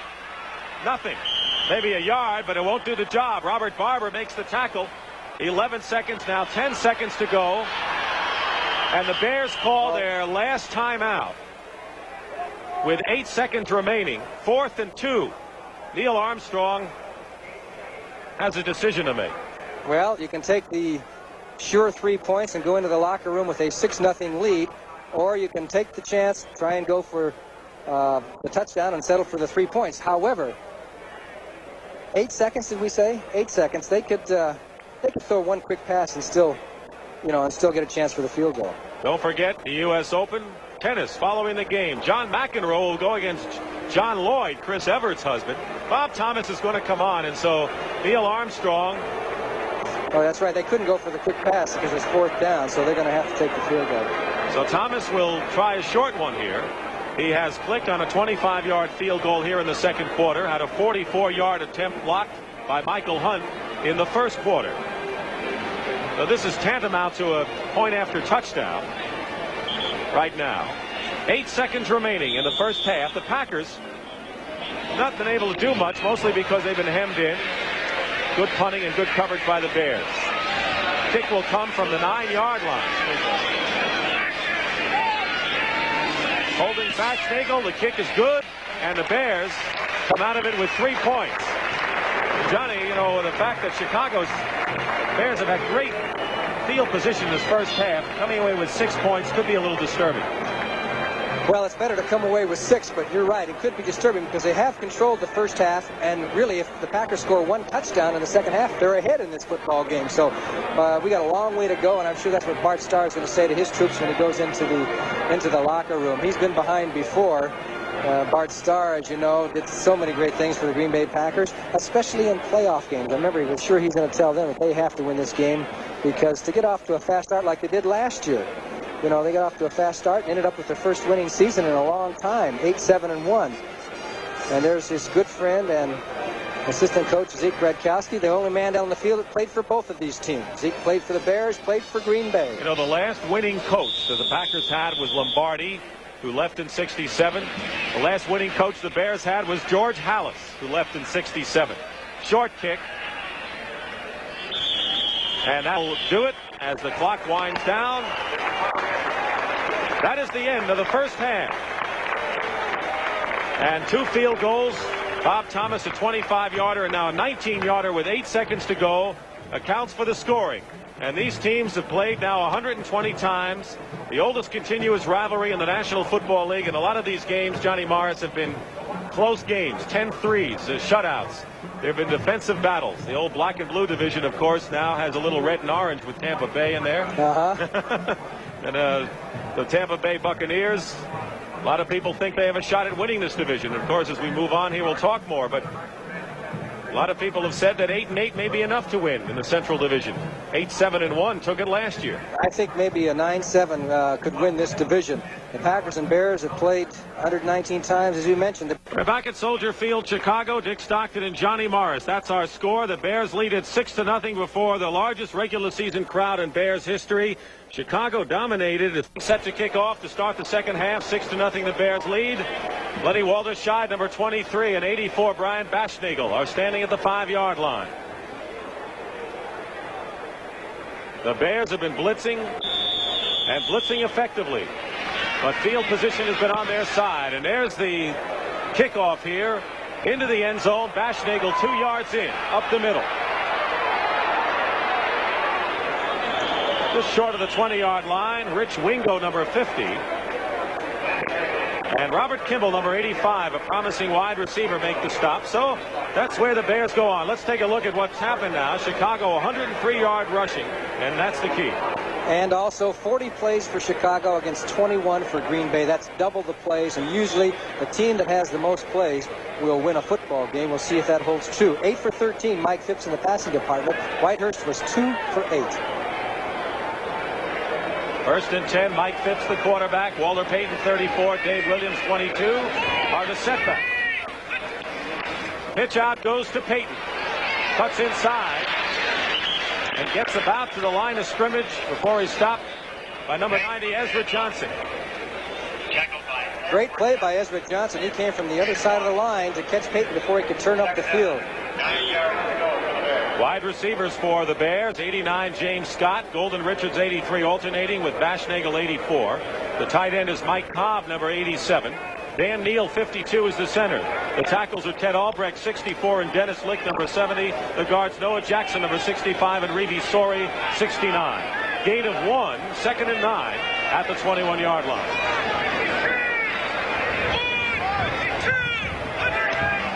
Phipps to throw. Caught there. Short of a first down by James Scott by 2 yards. Estes Hood, number 38, in his second year, makes the tackle. The Bears have made that short passing game go well. I think that was in Neil Armstrong's thinking when he decided to start Mike Phipps. But he's a good control-type passer, he's experienced, and can pick out the defenses. And a close game for the Miami Dolphins. They eked it out 9-7. Uwe von Schaman, who displaced Garo Yepremian as kicker, had to figure in that one. I know he did kick a field goal. 9-7, Miami defeats Buffalo in the opener. Dave Williams is out. Skibinski, number 30, back in there. 3rd and 2 at the 28-yard line for the Bears. Phipps rolls out to his right. A short flip to Payton. And it's knocked down Steve Luke. He threw it kind of hard to Waller. And Luke was right there. It would have been a tough play to connect it. Gary Weaver made the play on Phipps there. I guess it would be pretty hard to control your pass when somebody's slamming you to the ground. Gary Weaver was the key as the Bears do not gain a first down. We'll have to punt to the Packers, and let's see how they handle that Chicago defense. Bob Parsons will kick. Keep in mind that if the defense doesn't watch the ends, Parsons can throw as he did to Baschnagel in preseason. Here is Odom standing at the 32. Parsons will boot it away, and Odom comes over. He'll run it. 40-yard line, and trapped there. Walter-Scheid, number 23. Bears covered well. So the Green Bay Packers will go on offense for the first time in the second half with David Whitehurst, number 17, the quarterback. A 39-yard punt for Bob Parsons. Terdell Middleton, 34, and Barty Smith, 33, are the setbacks. The wide receivers for the Packers, number 80, James Lofton. They attempted one deep pass to him with Schmidt defending in the first half. And Undra Thompson, 89. Tennis follows us, the U.S. Open. Pat Summerall and Tony Traver. Terdell Middleton with Goforth in front. Middleton gets 2, maybe 3 yards. Doug Plank, number 46, the free safety, makes the stop. And Gary Fensick got hurt again. That time he had to bust through the guard, Darryl Goforth. And when you take on a big man like that, you can get hurt sometimes. So Fensick is out of the game. He's got a sore shoulder, and I don't know how bad it is, but it seems to be the same injury he had in the first half. And let's see what the Packers do, because the Bears now will be looking for the pass. Walter Scheid replaces Fensick. They get the pass right here over the top. It's completed for Barty Smith, who breaks the tackle and gets into Chicago territory. A first down for the Bears, and only the 4th first down for the Packers today. Well, here is a football player. Watch Gary Campbell miss the tackle on Barty Smith, and at the end of the play, you'll see some extracurricular activity. Whitehurst waits, throws. Smith breaks the tackle here, and Campbell is really ticked off. Now, watch what she does to Thompson coming over. 59. Right there at the left of your screen. They said, hello, how are you? Well, the Packers, for a change, have decent field position. They're at midfield. Whitehurst, 1st and 10. Flips now to Barty Smith. Smith, with a head of steam, picks up a couple of yards. Hartenstein. Jerry Muckensturm in on the tackle. Muckensturm started for Doug Buffone, who's been a starter for 12 years for the Chicago Bears. But this year, he's going to be a backup. He's played so many great years, longer than any other Chicago Bear in history, and he lost his job to Muckensturm. Muckensturm, of course, played the 4th linebacker in the 3-4. 23-17, the Eagles lead the Giants in the 4th quarter. Giants need a touchdown to take the lead. 2nd and 6 at the 46-yard line. In the pocket. Incomplete. Under Thompson, the intended receiver. Livers was there, as was Plank. But I'll tell you, Whitehurst is attempting some difficult passes today. Well, he's throwing from the right hash work to the left side. And when you throw across the field, you're asking for danger there, because the ball has to travel a long way when it's a precision-type pass like that. Now, they're on the right hash mark now, and let's see what he does with it. Minnesota, San Francisco locked in a tough battle. The Vikings 21. The 49ers 16. So Philadelphia, New York, Minnesota, San Francisco are close games. And you know Miami won 9-7 over Buffalo. Heron, number 51, is in at linebacker. And the 5th back, Winford Gaines, is there. Pass up the middle, complete to Barty Smith. And a first down for Green Bay. Smith still going inside the 25-yard line. And now the Packers are opening it up. And with their best scoring situation of the afternoon, at the 29-yard line, first down, Winford Gaines the tackle. This time no blitz by the Bears, a 4-man rush, which gave Whitehurst the time. Barty Smith came out of the backfield, got a step on Gary Campbell, and then turned it on. Makes a nice move here as he cut back against the grain. And Barty Smith, the man who says he's going to lose his job before too long, did it very well on that play. He's in his 6th year, former number 1 draft choice. But Eddie Lee Ivory, the rookie from Georgia Tech, is out of there. So Smith is in. 1st and 10 at the 24-yard line. 6-0. The Bears lead. 10-13 to go, 3rd quarter. Middleton. Couple of yards. Alan Page, the tackle, along with Doug Plank. The Bears have Hampton 99, Hartenstein 73 at end. Osborne 68, Page 82 the tackles. Muckensturm, Hicks 54, the middle linebacker. Campbell, you've seen him a lot. Terry Schmidt, 44, and Livers, 24, the cornerbacks. Fensick and Plank, the safeties. Lofton goes to the top. Under Thompson to the left. 2nd and 10. Passing down for Whitehurst. Flips it up. Penalty marker down. Penalty marker down. Jerry Muckensturm with Barty Smith. Could have been face guarding, and it might have been face guarding, and we'll wait and see. But the key to that is the waving of the arms. Not just screening the intended receiver, but the waving of the arms. Might have been just regular interference.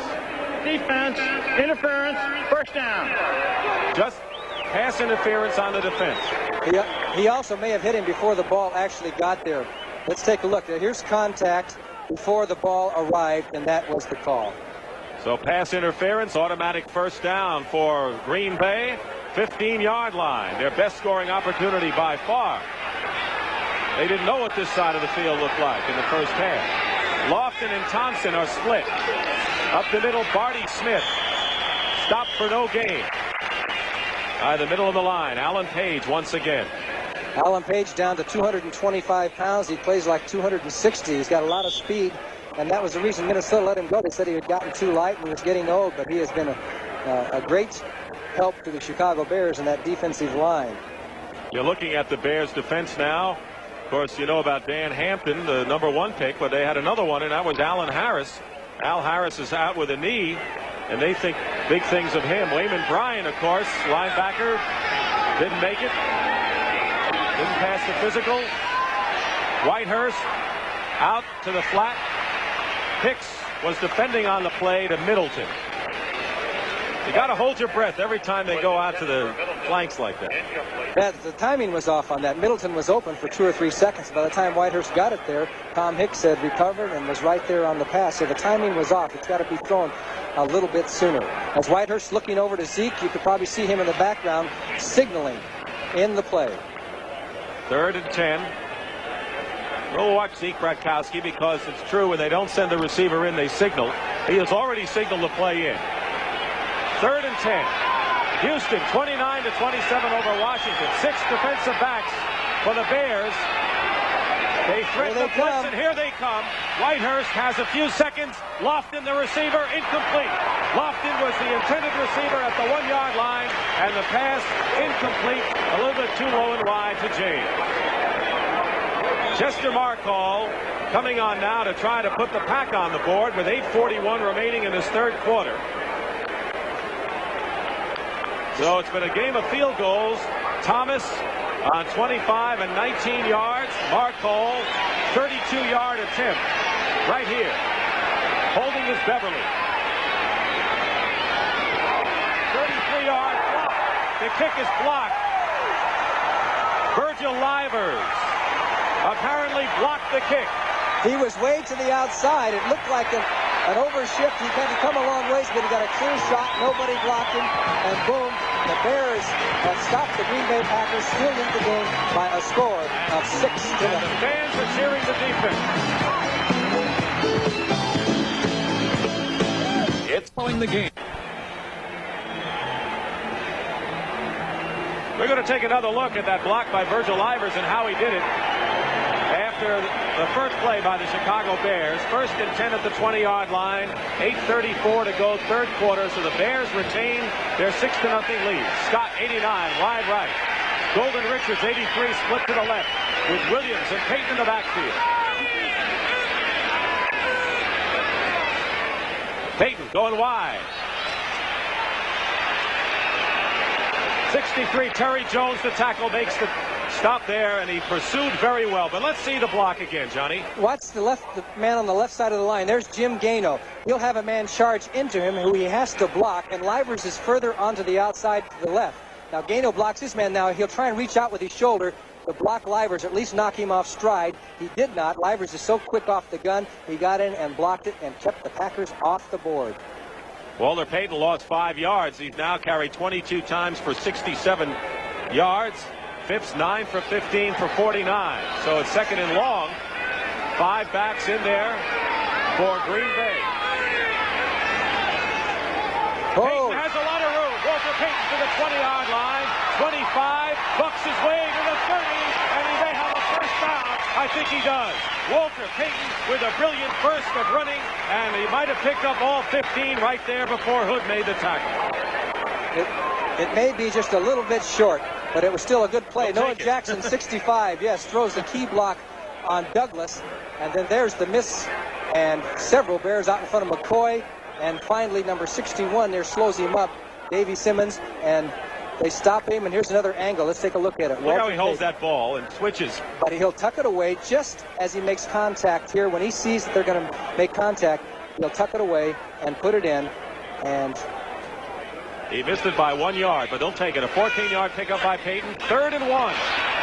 Penalty marker down. Skabinski, who replaced Williams, is running. The penalty marker down. He, of course, gave ground after going into the line. And let's see what the penalty is. And that's important because if it's against Green Bay, it's a first down for the Bears. It was. The right side of the Packer defensive line jumped a little bit too soon, I believe. Barzalaskis would be the tackle, number 75. Chicago Bears first down At the 34, let's pick it up. Number 90, defense, offside, first down. It was the right side, but it was the right end. Ezra Johnson, and not Bardzalauskas. So we'll take the demerit off the one and put it on the other. 1st and 10 at the 34. Don't forget U.S. Open tennis following our game. John McEnroe, colorful figure against John Lloyd. Jimmy Connors is also playing. Bjorn Borg is the man they've got to catch. 1st and 10, 34-yard line. 6-0 Bears. Play action for Mike Phipps. Up the middle, intercepted. It is intercepted by Michael Hunt. The linebacker is down at the 30-yard line.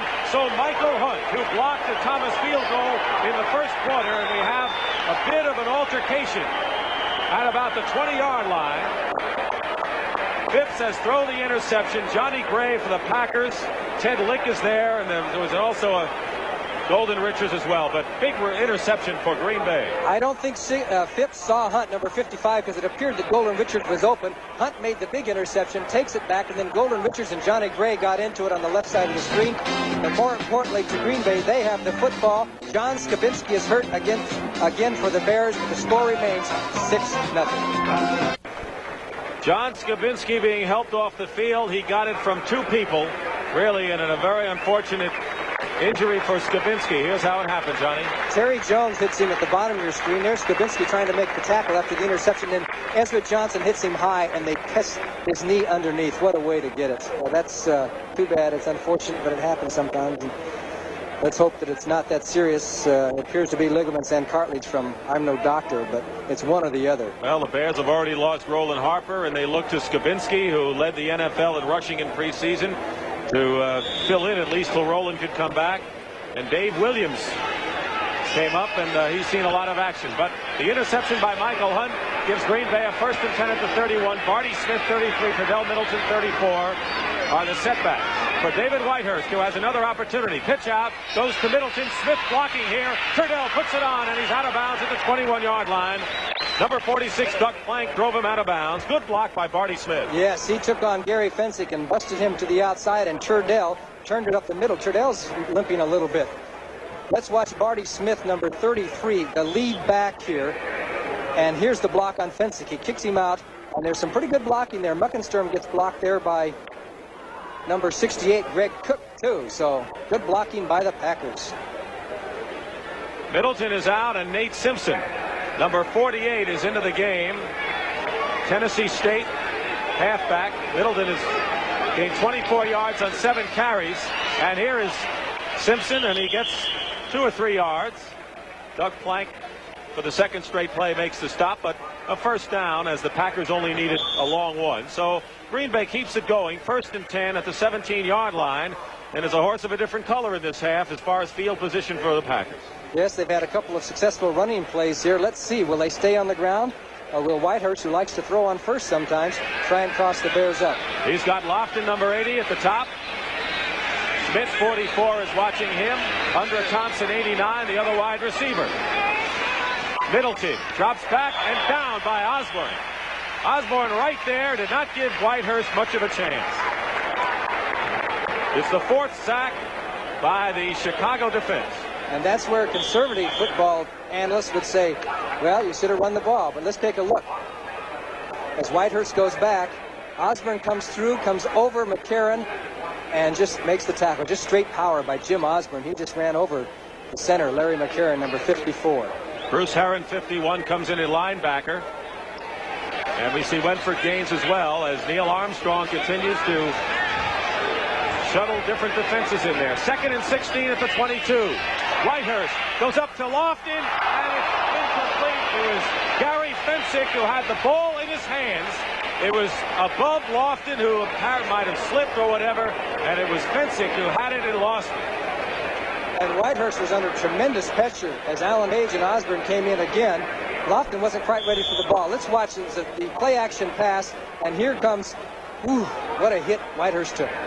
Gary Fensick says, that's my ball. No, it's not. Look, what's the matter with my hands? Just a bad pass. Last year, Whitehurst threw 17 interceptions. We'll take a look now as David with the pressure on him.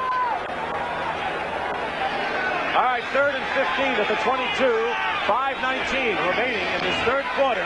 Whitehurst quickly to the tight end, Kaufman, who has it at the 11-yard line, but it'll be fourth down. Bruce Herron, number 51, who's looked very good in preseason at linebacker. He's a big play man. And Chester Markall is going to try to come in and put the Packers on the board. A 32-yard field goal earlier in this half was blocked by Virgil Livers. David Beverly will hold. It'll be a shorter kick than before. And Virgil Livers is in the same spot. 28-yard attempt by Chester Markall. And Markall this time splits the uprights. The kick is good. And so in a battle of field goal kickers in this game, the Green Bay Packers very much in the game are on the board. 4:43 remaining in the third quarter. It is 6-3. The Bears lead the Packers. Off the field, one of the Honey Bears is shaken up. This has been quite a day for injuries for people on and almost off the field. Kickoff.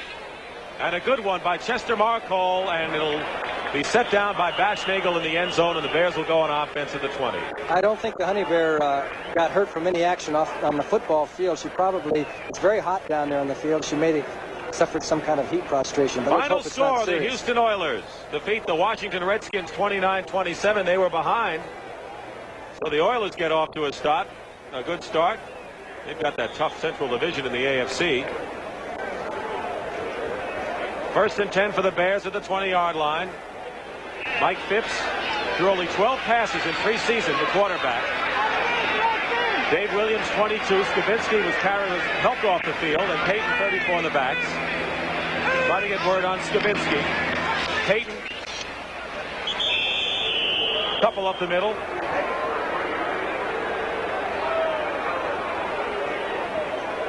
Bears last year connected on only 7 touchdown passes, had 28 intercepted.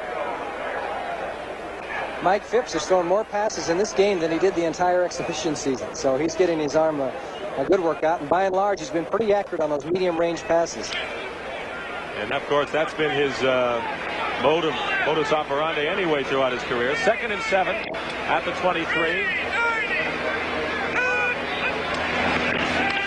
Phipps going to the air. Another short pass complete to Dave Williams. First down at the 35. Estes Hood. You look at this Packer defense. You see Hood is second year. Hunt, Douglas, second years. Ezra Johnson is third. Butler, when he's healthy, is third. There's Williams going off. Terry Jones second. Young team. He's limping a bit. Well, they're going to have to play George Halas if they get any more people hurt. George Halas, by the way, is watching this game along with NFL Commissioner Pete Rozelle. This is the 60th NFL season, and Mr. Halas, Papa Bear, was around for number 1 back in 1920. Founded the game.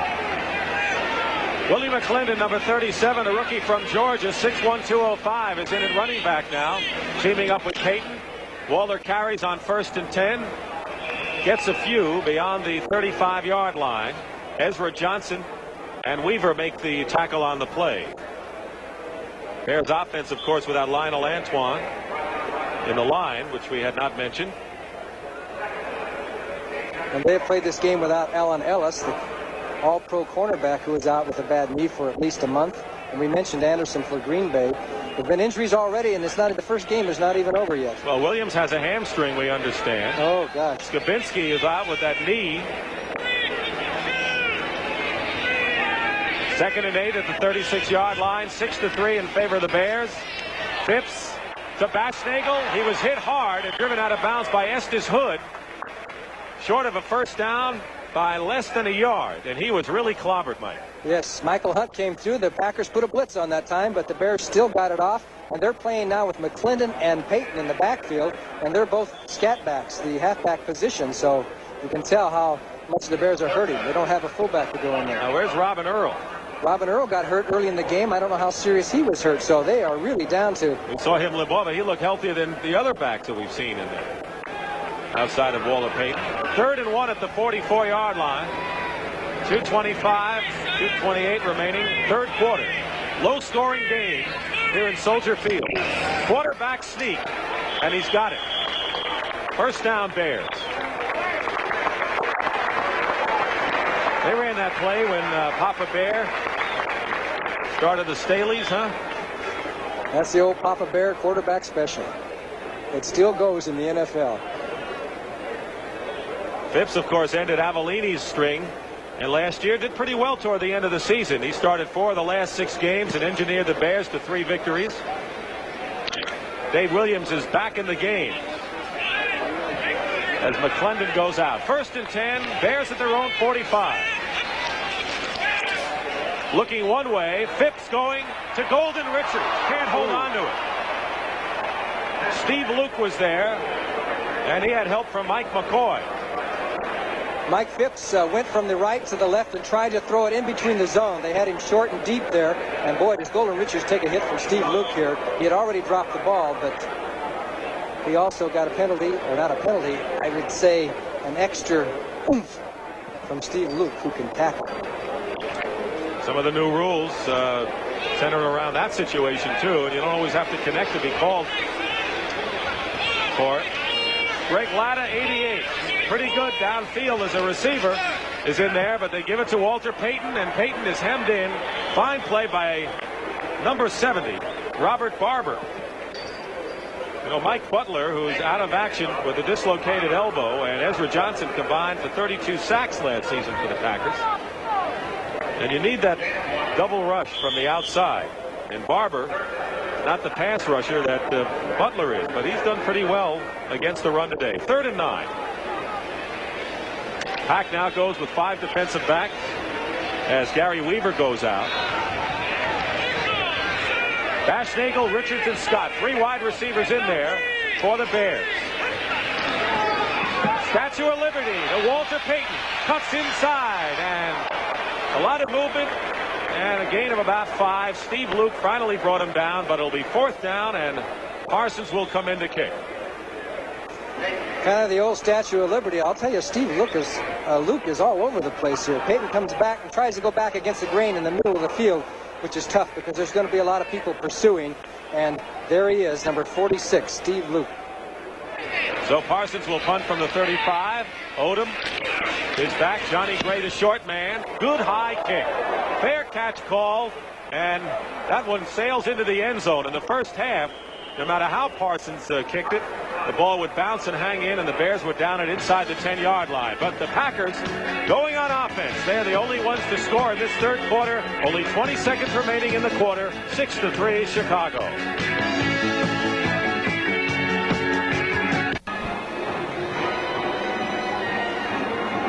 Minnesota defeats San Francisco 28-22. Tommy Kramer threw 2 touchdown passes to Ahmad Rashad, but in the 4th quarter, he attempted another one. Rashad caught it, fumbled it, and Sammy White recovered the fumble for the touchdown. 28-22, the final score, as the Vikings beat the 49ers. 1st and 10 at the 20-yard line. The pitch goes to Barty Smith. Barrels his way. No gain. Well, you talked about Bratkowski signaling like a third base coach. Let's see if he does it here. Let's see if we can pick up the play. Okay. That means hang on to the ball. Oh, boy. What's that, a spiral? It's a hit and run. It's a hit and run, Johnny. There's the gun. That'll end the quarter. So they can not only give the sign, but they can talk it over. That's the end of the 3rd quarter with the score. The Bears 6, the Packers 3. We now pause for a word from your local station. Zeke Bratkowski give his signs. When we start the 4th quarter, he had a chance to talk to David Whitehurst. This is Dick Stockton along with Johnny Morris. 6-3 the Bears lead. 2nd and 12 for Whitehurst. Barty Smith, Tredell Middleton 80-34 in the backfield. Whitehurst to throw. He has time. He's going to go to Lofton. Double covered, and Lofton had it and dropped it. He had it and dropped it at the 38-yard line. Schmidt and Plank were there. The ball came right up over the top, and sometimes those are tough when it comes right over the top of your head. And the pass was there, though, right in the old breadbasket, and he dropped it. Tough break for the Packers. They're now going to go from a 3rd and 12 situation. The Bears know it's going to be a pass, and they've got their 6 defensive backs in. Let's see if he can pick off the signal here, Johnny. Okay. I'll bet you it's a pass. Well, they've already given it to him. Okay, 3rd and 12. 3 wide receivers in. Tullis, 87, comes in. Under Thompson in the slot. Whitehurst has time, but he better get rid of it. Incomplete. He was trying to pass. It is an incompleted pass. Alan Page was the initial impetus on Whitehurst. He had enough time, but you just can't live forever in that pocket. Let's see it again. The Bears had the Packers covered downfield, and Whitehurst wanted to throw, but he saw them covered, so he tried to hang on there. And so he waited, and he just waited a little bit too long as Alan Page came off the ground, and Mike Hartenstein was also in on a good play by the Bear defense, tenacious. Whitehurst now 5 for 17, 92 yards. David Beverly. And deep is Walter Scheid. Walter Scheid could get a good run back here. Penalty marker down. Dave Simmons. The Bears are going to be penalized for either clipping or holding or something like that. 45-yard kick, and Sampson is hurt, and I think it was a clip. Personal foul against the Bears. As you know, there are new rules. You can't cut a man now on the special teams. You got to hit him above the waist, and sometimes in the reaction of what you're doing on the game, it's the first game they might forget, or by instinct when you've been doing something for 15 or 20 years. Personal foul, clipping, number 84 on the run back, first down. Bachnagel. Let's see if we can take a look and see Bashnagel's 84. He didn't hit him, cut him, he just hit him in the back. Well, the Philadelphia Eagles held off and beat the Giants 23-17, and we have a lot of close games in the NFL, including this one at Soldier Field.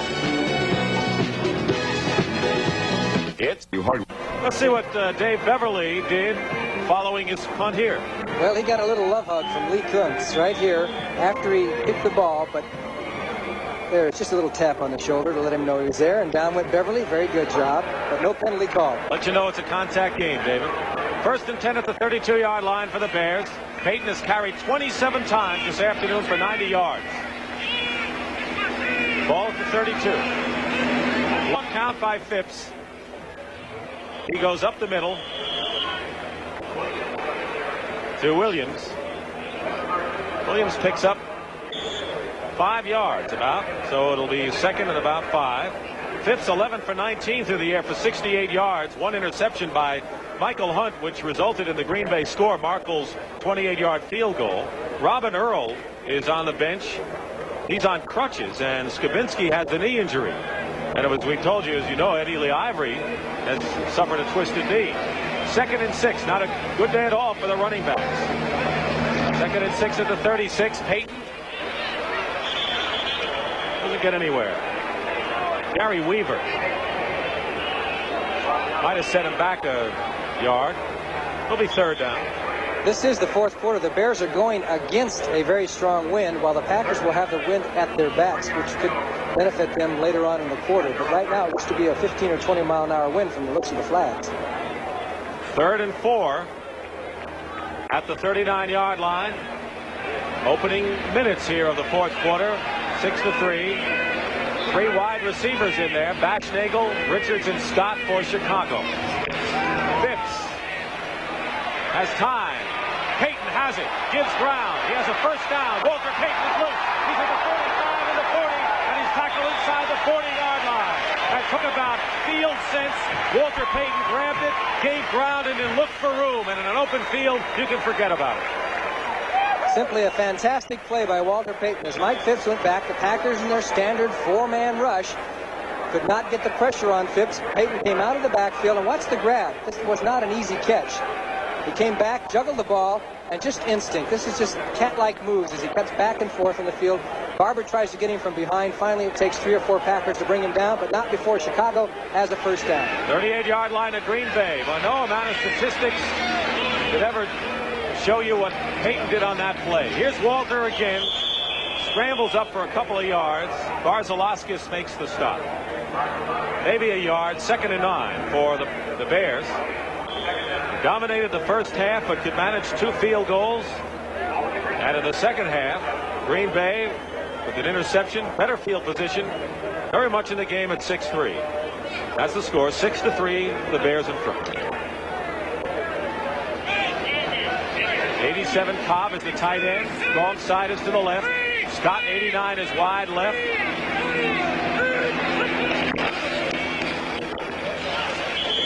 Up the middle goes Williams for a couple. Terry Jones, and now a problem with Douglas. Michael Cobb was out there getting to know each other very well down there. And sometimes they get too familiar, I guess. But it's a physical game. Every man reacts differently to getting hit. Am I right? You were in there. I would say that's the case, and you got to be tough. 3rd and 7 at the 35. 5 backs in there for the Packers. They show a blitz, but they don't come at all, and Phipps pass complete to Walter Payton. Payton gets by 1. He's at the 20, and he can't spin away inside the 20-yard line. Boy, you better have a lot of clamps to bring him down. Estes Hood. Boy, did he put a move on Douglas. Mike Douglas, number 53. He's got an impossible job. Here comes Payton out of the backfield. Now watch the moves. I hope we get a chance to see it. Anyway, he made a move and cut to the right, and there was no way that Douglas could stay with him. Impossible. He made the dive, tried to stop him, and finally, up comes Hood to make the tackle. Another first down. Ball at the 18-yard line. Walter Payton carrying the ball, gaining the yardage, catching passes now in this 4th quarter. Both wide receivers out to the left for Mike Phipps. Up the middle goes Williams, and he gets to the 12-yard line. Good run for Williams. Payton now, by the way, has caught 4 passes for 49 yards. He has rushed for 93. Straight ahead here. Here goes Williams. Good block by Dan Neal. Finally, the Packers stop him, but they created the hole. You saw the gap there. You create gaps like that, you're going to get yards and bring it right on down. And Johnny, they can be so conscious of Payton and what he can do on the outside. And they've been vulnerable to that inside run in the past, and they certainly were there. 2nd and 4. 12-yard line. Oh, fumble. Williams fumble, and the Packers recover. Costly fumble for the Bears because they were moving the ball smartly, and Dave Williams, who was activated along with Lynn Bodine, a guard this week, fumbled, and the Packers recover. Might have been Barber, but let's take another look. It looked like he never really got control of the ball on the handoff. It came right off his hip, and there's a pileup, and the Packers were on the bottom. Green Bay has the ball.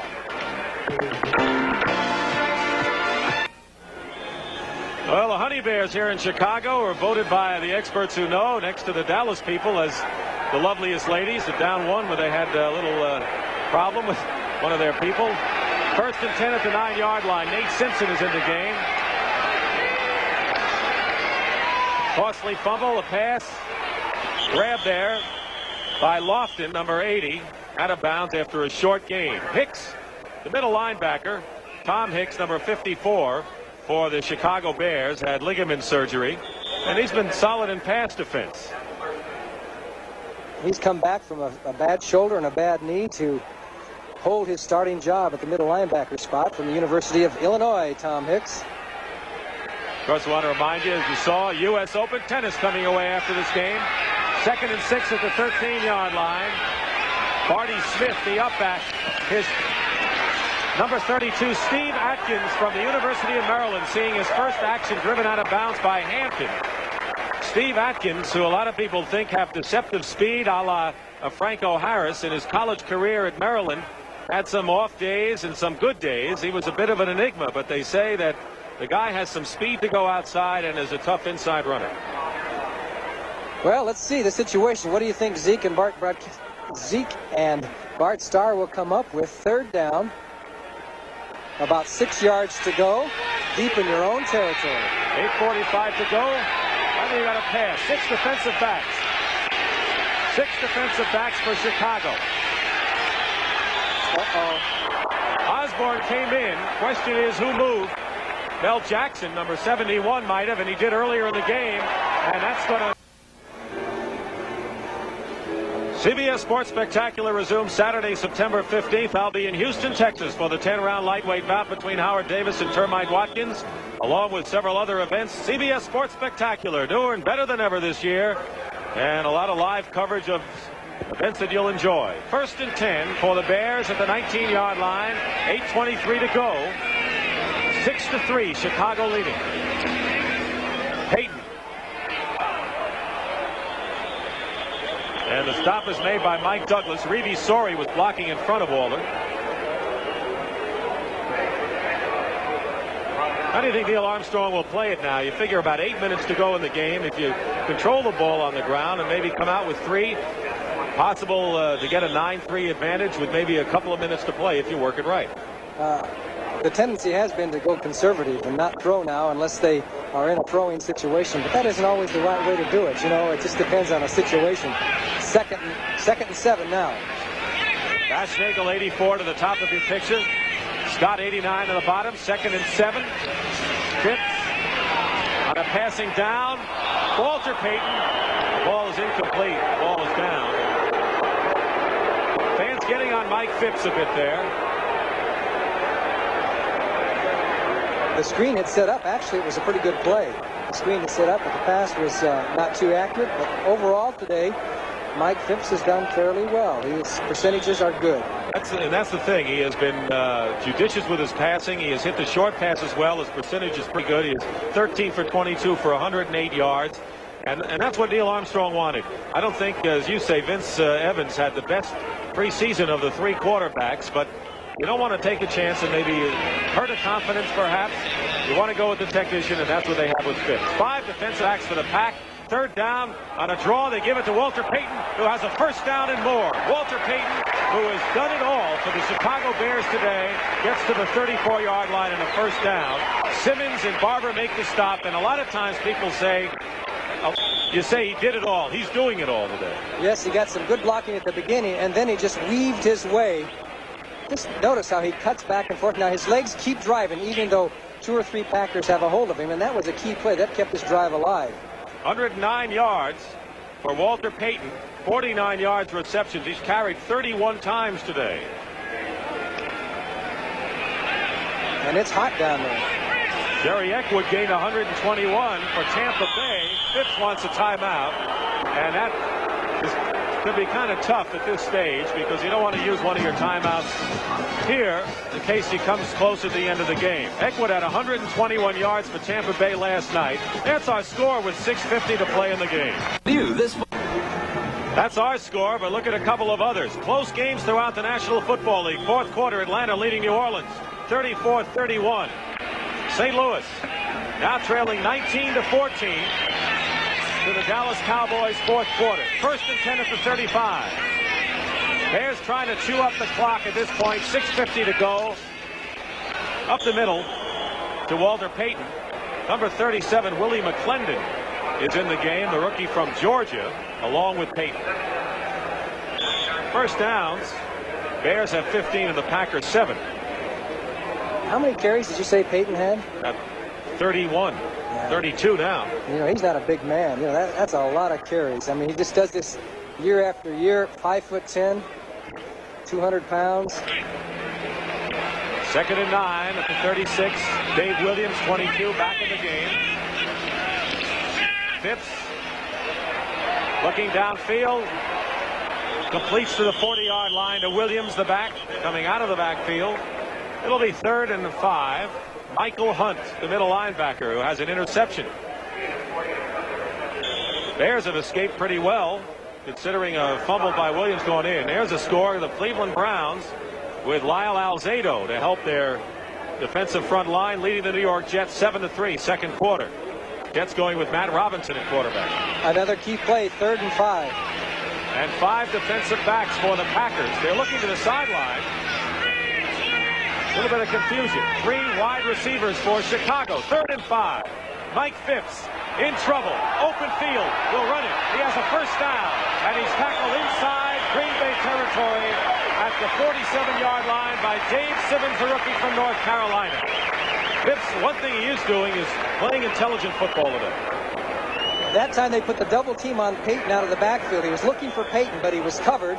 So what did he do? He decided to run as he got away from Barzalauskas and then even faked after he was beyond the line of scrimmage. But that's all right. As far as the Bears are concerned, Mike Phipps got the first down before Simmons made the tackle. As long as you don't throw it beyond the line of scrimmage. You can kick it, though. Did you know that? That's right. First and 10 at the 47 with 4:48 remaining in the game. Clock becoming important here, especially with the Bears getting first downs. Payton reversing. Tried to get back to the line. He couldn't. He loses about 4 yards. Good pursuit by Mike Douglas and Weaver, linebackers. The Rams leading the Oakland Raiders 7-0 in the first quarter. The Rams of Georgia Rosenblum. Perhaps the biggest behind closed doors story of the offseason. 2nd and 13 at midfield. Packers, of course, want to keep the Bears out there, want to make sure they stay in long yardage. They're trailing 6-3 on a delayed Walter Payton. Payton still on his feet, gets to the 40. It'll be short of first down by about 4 yards. Steve Luke once again makes the stop. He's been there all day, but this Payton's something else. Simple draw play as Payton shifts over, and then he's just told to pick his way, and that's exactly what he can do and do well. Just ran by people there. Had him going the wrong way. Luskus comes from behind, and Steve Luke is finally in on the tackle. Very close to a first down, about 3 yards short. They give him a hand. A third down situation. They give him a hand as he comes out of the game. McClendon and Williams are the backs. Payton has gained 118 yards, and he looks tired out there, Johnny. 3rd and 3 at the 40. And the Bears calling a timeout will leave them with only one.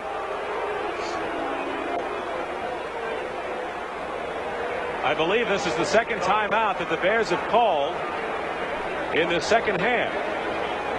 Neil Armstrong must be counting on not needing them at the end of the game. Minnesota Vikings, who won their opener against the 49ers, will come here to Soldier Field next week to do battle with the Bears. New Orleans, trailing in a close game with Atlanta, will go up to Lambeau Field to face the Packers in Green Bay. Cardinals and Giants next week as well on CBS. Also on NFL regional games, the Washington Redskins and the Detroit Lions at the Silver Dome. Tampa Bay Buccaneers, Cloud 9 with their opening night win over Detroit, will go against Burt Jones and the Baltimore Colts, and the Dallas Cowboys against the 49ers in San Francisco next Sunday. Consult your local listings for the game and time in your area. CBS Sports presents NFL with perhaps one of the most balanced conferences, the NFC, that they've had in many years. Payton goes out for one play, and he's back in. That's what he's done today. He actually didn't even go out for a play, did he? He just went out for the break. Well, a tandem out for a play, I guess. Got a chance to rest for a second. Right. All the scoring by the virtue of the field goal. Bob Thomas kicked 2 in the first half, 25 and 19 yards, both in the second quarter. And Chester Markle, a 28-yarder for the Green Bay score. 3rd and 3 now, 40-yard line. Phipps at 3rd and 3. He has a lot of time, and his pass is complete to Boschnagel. First down. First down at the 35. Good defending. So the Bears continue to keep the ball. 3:12 remaining. Brian Boschnagel, who played in 4 Rose Bowls for Ohio State, had a good training camp, plays behind Scott most of the time. Just a good pass blocking, nice precision pass, and the Bears have really improved upon that over last season. Johnny, he's one of those guys who played hurt. I mean, there are people, of course, that come up with things and maybe it hampers their effect. Boschnagel goes out and he plays hurt a lot. 1st and 10 at the 35. Both wide receivers out to the right. Payton going to the left. Tripped up, but still picks up maybe 4 yards. He had Noah Jackson blocking in front of him. The rookie Charles Johnson, number 99, makes the play. The clock is winding down. 2:58 left in the game, so they have really chewed up a lot of time on this drive with 2 or 3 key third down plays to keep it alive. At this point, and the game is by no means over, Neil Armstrong's decision to go with Mike Phipps and the kind of game plan that they've had has worked to perfection. It has. 2nd down, 5 to go with both wide receivers. Boschnagel and Scott are out to the left now. Second back through. Payton once more. Charles Johnson. Neil Armstrong on the sidelines with 2:23 to go. Second year, he's 53 years old. Was also an assistant coach at Houston, head coach in the Canadian League. Before, he worked for Bud Grant 8 years as the defensive coordinator. We'll have to start checking the record book. I don't know what the record is for times carried a ball in one game, but Walter Payton's got to be getting pretty close. We hope that stuntman Stan Barrett gets more than close as he attempts to break the sound barrier in his rocket-powered land vehicle. Project SOS, the speed of sound, Saturday, September 15th on CBS Sports, preceding the CBS Sports Spectacular.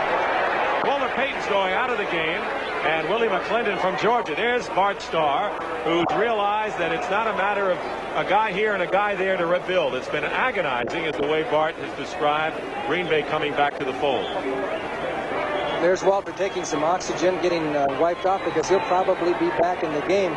He's got at least 34, 35 carries. 36 carries. That's a lot on a hot day like this, and he's had to carry the load as far as the running game is concerned. And he earns that big salary that he gets. He's such a threat.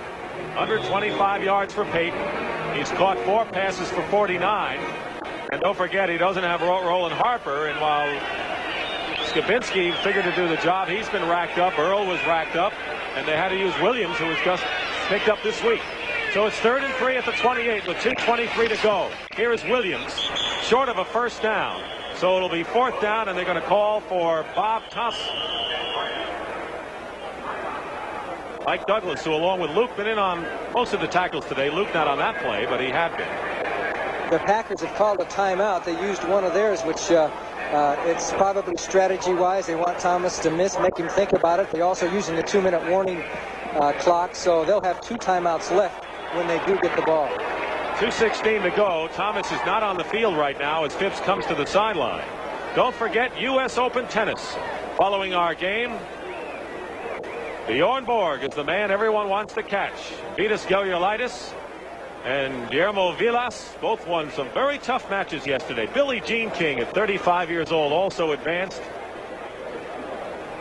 And we'll have tennis action following. John McEnroe is scheduled to play today.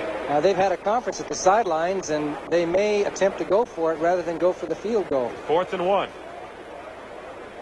Of course, a field goal would mean that the Packers would need a touchdown to win the game. And maybe because of the fact that the wind's against them, it's at the 26, be about a 32, 42-yard field goal. They figure maybe the odds are better to try and get the first down and eat up the clock. It's a little more than a yard, Johnny, and Cobb, 87, is in there now. Short yardage, and this could be the old ball game right here. Bit of a gutty play by Armstrong. 4th and 1, 21-yard line. In motion, Baschnagel. Phipps rolls out, and Phipps throws the ball incomplete. It's incomplete, and the Packers take over. So the move by Neil Armstrong backfires. It was Gary Weaver. Michael Hunt also put the pressure on. And the rollout, and now the Packers take over, and the Bears had a chance for 3, and they elected not to go for it. I'll say one thing, they didn't go conservative. As Phipps rolled out, Gary Weaver got a hand on him, and then Phipps was lucky to get the ball off, did a good job, and they almost had the completion, but a good play by the Green Bay Packers, and Weaver in particular. They have the ball, 2 timeouts, 2 minutes, 10 seconds to go, and the 2-minute warning. It's amazing how sometimes when you least expect it, a coach who's conservative will do something that's way out. 1st and 10 at the 26. Whitehurst has to go 75 yards or shorter to tie. Here's a pass. Intercepted. Almost intercepted. Under Thompson, Virgil Livers, who has made some key plays in the secondary for the Bears, reached over and tipped it away there. 2nd and 10. Here we go again. They're going from the right hash mark and throwing that pattern all the way across the field, across the left hash mark and to the other sideline, which means the ball has to go a long way. Good pressure by the Bears. I don't know, they must have a particular strategy for doing that, but it's dangerous. Steve Atkins, 32. Barty Smith, 33 on the backs. Tredell Middleton not in there. 2nd and 10 at the 26-yard line. And Whitehurst to put it in the air again. Up the middle to Barty Smith, complete at the 30-yard line. It'll be 3rd and about 6. Tom Hicks, the middle linebacker, makes the stop. And we wound down to 2 minutes to go. 2 minutes to go in the game. We'll wait for the official 2-minute warning, and there it is. So when we resume, Green Bay will have third and about 5, a long 5, trailing 6-3. That's the score. Correct score. Chicago Bears 6, Green Bay Packers 3, third and 5. Do we watch Lofton here, Johnny? Maybe so, but I don't know if they'll try and go real deep on it. They know the Bears will be playing loose. They'll try and get that 10, 12-yard pass. He's at the bottom of your picture. Third and 5. Big play for the Packers at the 31. 2 minutes to go in the game. Tullis, 87, also in there. Whitehurst has some time. His pass. Barty Smith has it. He may be short of the first down. He's right around the marker. Let's see where they spot it. You know the Packers will go for it anyway. Inches. And they'll go. 4th and inches at the 36-yard line. Green Bay stays alive, and that's one of the things Barty Smith does so well. He may not have the speed of an Ivory, who was hurt today, but he's a good, reliable receiver coming out of the backfield. But you know what they're going to say in the meetings come Monday or Tuesday? Why didn't you just kind of leap forward a little further and then get out of bounds? You know, it's just one of those things.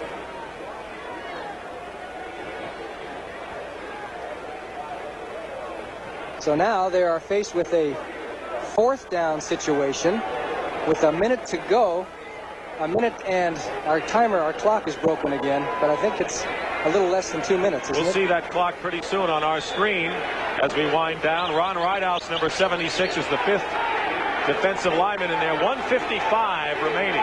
1:55, but the Packers must get the inches right here.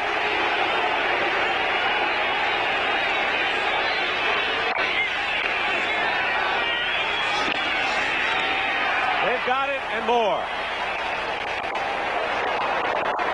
Steve Atkins, the rookie from Maryland, has the first down. Keeps it going for the Packers.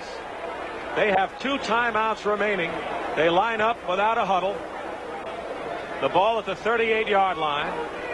6-3, the Bears lead. Packers want to get at least into field goal position. Whitehurst has a lot of time. Starts to take off. His flip is complete to Tullis, and a fumble. The pass was complete, and then the fumble. And the clock continues to run. Tullis caught it and dropped it and recovered it. And now the clock stops. They're short of a first down by about a yard. And the Packers will call their second timeout. I believe they have one left. That they have none left. They have no more timeouts remaining. This is their last one. It is 2nd and a yard to go. 1:20 remaining in the game. And that ball just sat there on the turf. Nobody seemed to see it. And the officials never said incomplete. They stood there saying, whoever gets it has it, folks. Finally, it was Tullis who got up and got the ball. But now, you talk about last-minute strategy with no timeouts left. And a minute and 28, I believe that clock says. So they'll have to use the sidelines. Why the timeout there? Well, I think they felt they just had to get organized, think about what they're going to do. End-round lightweight bout. Howard Davis and Termite Watkins. I'll be in Houston, Texas as the CBS Sports Spectacular returns Saturday, September 15th. The Italian Grand Prix highlights will be shown, as well as a preview of the U.S. Roller Skating Championships. Roller skating is becoming a fast, popular sport, as you saw in the Pan Am Games and around the world. Actually, the Packers only have to go maybe 30 or 35 yards to have a shot at a field goal. The wind is at their backs. So with the score remaining 6-3, they still have a good shot. And of course, if they get the field goal, get the chance, and they connect, we could be going into sudden death, so don't go away. 1:20 remaining. 2nd and 1. Packers have no more timeouts. Barty Smith has a first down to the 49-yard line. But the clock becomes so important as you see it there. Now the officials have called timeout for a moment because the Bears were a little slow so that everybody could get set. 1:07. Now they started again. Cordell Middleton not in there. Here's the pass out to Lofton, but it just past his outstretched fingertips. They wanted, ideally, Johnny, as you know as a receiver, is to get something near the sideline where they can gain yards and stop the clock. We have exactly a minute to play. 2nd and 10, the ball at the 49-yard line. You have that feeling that Lofton's going to explode sometime throughout this game. He's such a threat. Anybody who could broad jump or long jump, I should say, 27 feet. Maybe he can go straight up 27 feet. Who knows? 2nd and 10, 49-yard line. Packers thinking of field goal position here.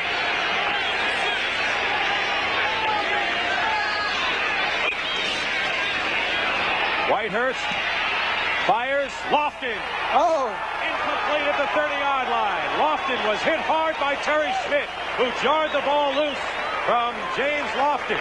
And what a break that would have been for the Packers at the 30. But it's an incomplete pass. The defensive secondary hitting so hard for the Bears today. And here it is, and Terry Schmidt, got to give him credit. He jolted that ball. Actually, he had dropped the ball before Schmidt even hit him, but Schmidt, in going through with his tackle, gave him no chance to recover the bobbled ball, and that hurts the Packers. They would have been down on a 30-yard line. 3rd and 10 at the 49. And they're going to have to, they really have 2 more downs to move the ball. Blitz. Here they come. He dumps it off now to Barty Smith. Smith is running out of bounds, racing for his life. Hicks was trying to chase him. And Fensick there too. Fensick pushed him out of bounds. More important for the Packers is that the clock is stopped, but now it's 4th down and about 9. So they've got to get at least the 9 yards. And if they don't stop the clock, they've got to get up and somehow get it stopped. A good play by Whitehurst, because Campbell was right on him, and he just dumped the ball over, and Barty Smith saved and stopped the clock, and they've got a chance now here. 5 defensive backs. Campbell and Herron, 2 linebackers in there. 4th and 9, midfield. Blitz. They got it. It was Bruce Herron, number 51, who ended the Green Bay Packers' hopes. The 6th quarterback sack with 47 seconds to go, and barring a mistake by the Bears, Herron, with a blitzing smother of David Whitehurst, has sealed it for the Chicago Bears. Number 51 comes right up in there, scot-free, as the back couldn't get there in time to stop it, and the Packers were not able to hand. That's the story of this game. Another angle of it, the story of this game was that Green Bay was not able to counteract Chicago's blitzing defenses, and that's as simple as that. And you know, Johnny, when Whitehurst did have a chance to throw, they weren't blitzing, and you wonder why maybe the Bears should be blitzing every play the way it worked for them. 1st and 10, 42-yard line. The Bears aren't going to try anything fancy as Phipps sits down.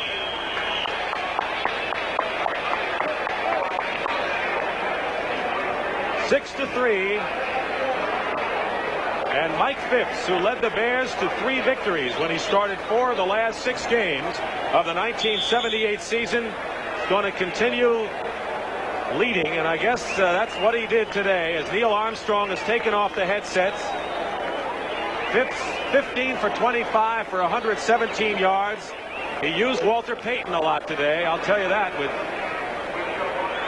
As the Bears are starting to congratulate themselves, Mike Phipps will obviously be the starting quarterback for Chicago next week, as the Green Bay Packers once again failed to beat the Bears in Chicago. They have now lost 6 out of 7 to the Chicago Bears over the past 2 or 3 years, and that's it. The Bears win it. The final score, 6 to 3. Neil Armstrong is a winner. Looks across to Bart Starr. The injuries will, of course, be a story as far as Green Bay is concerned with Ivory, but Armstrong, the big story and the big question of the week and all throughout preseason camp, who's going to be the quarterback for the Chicago Bears? And Neil Armstrong said, finally, I'm going to use all 3 just as you would in a baseball team. Starting relief, who's ever hot, I'll go with him.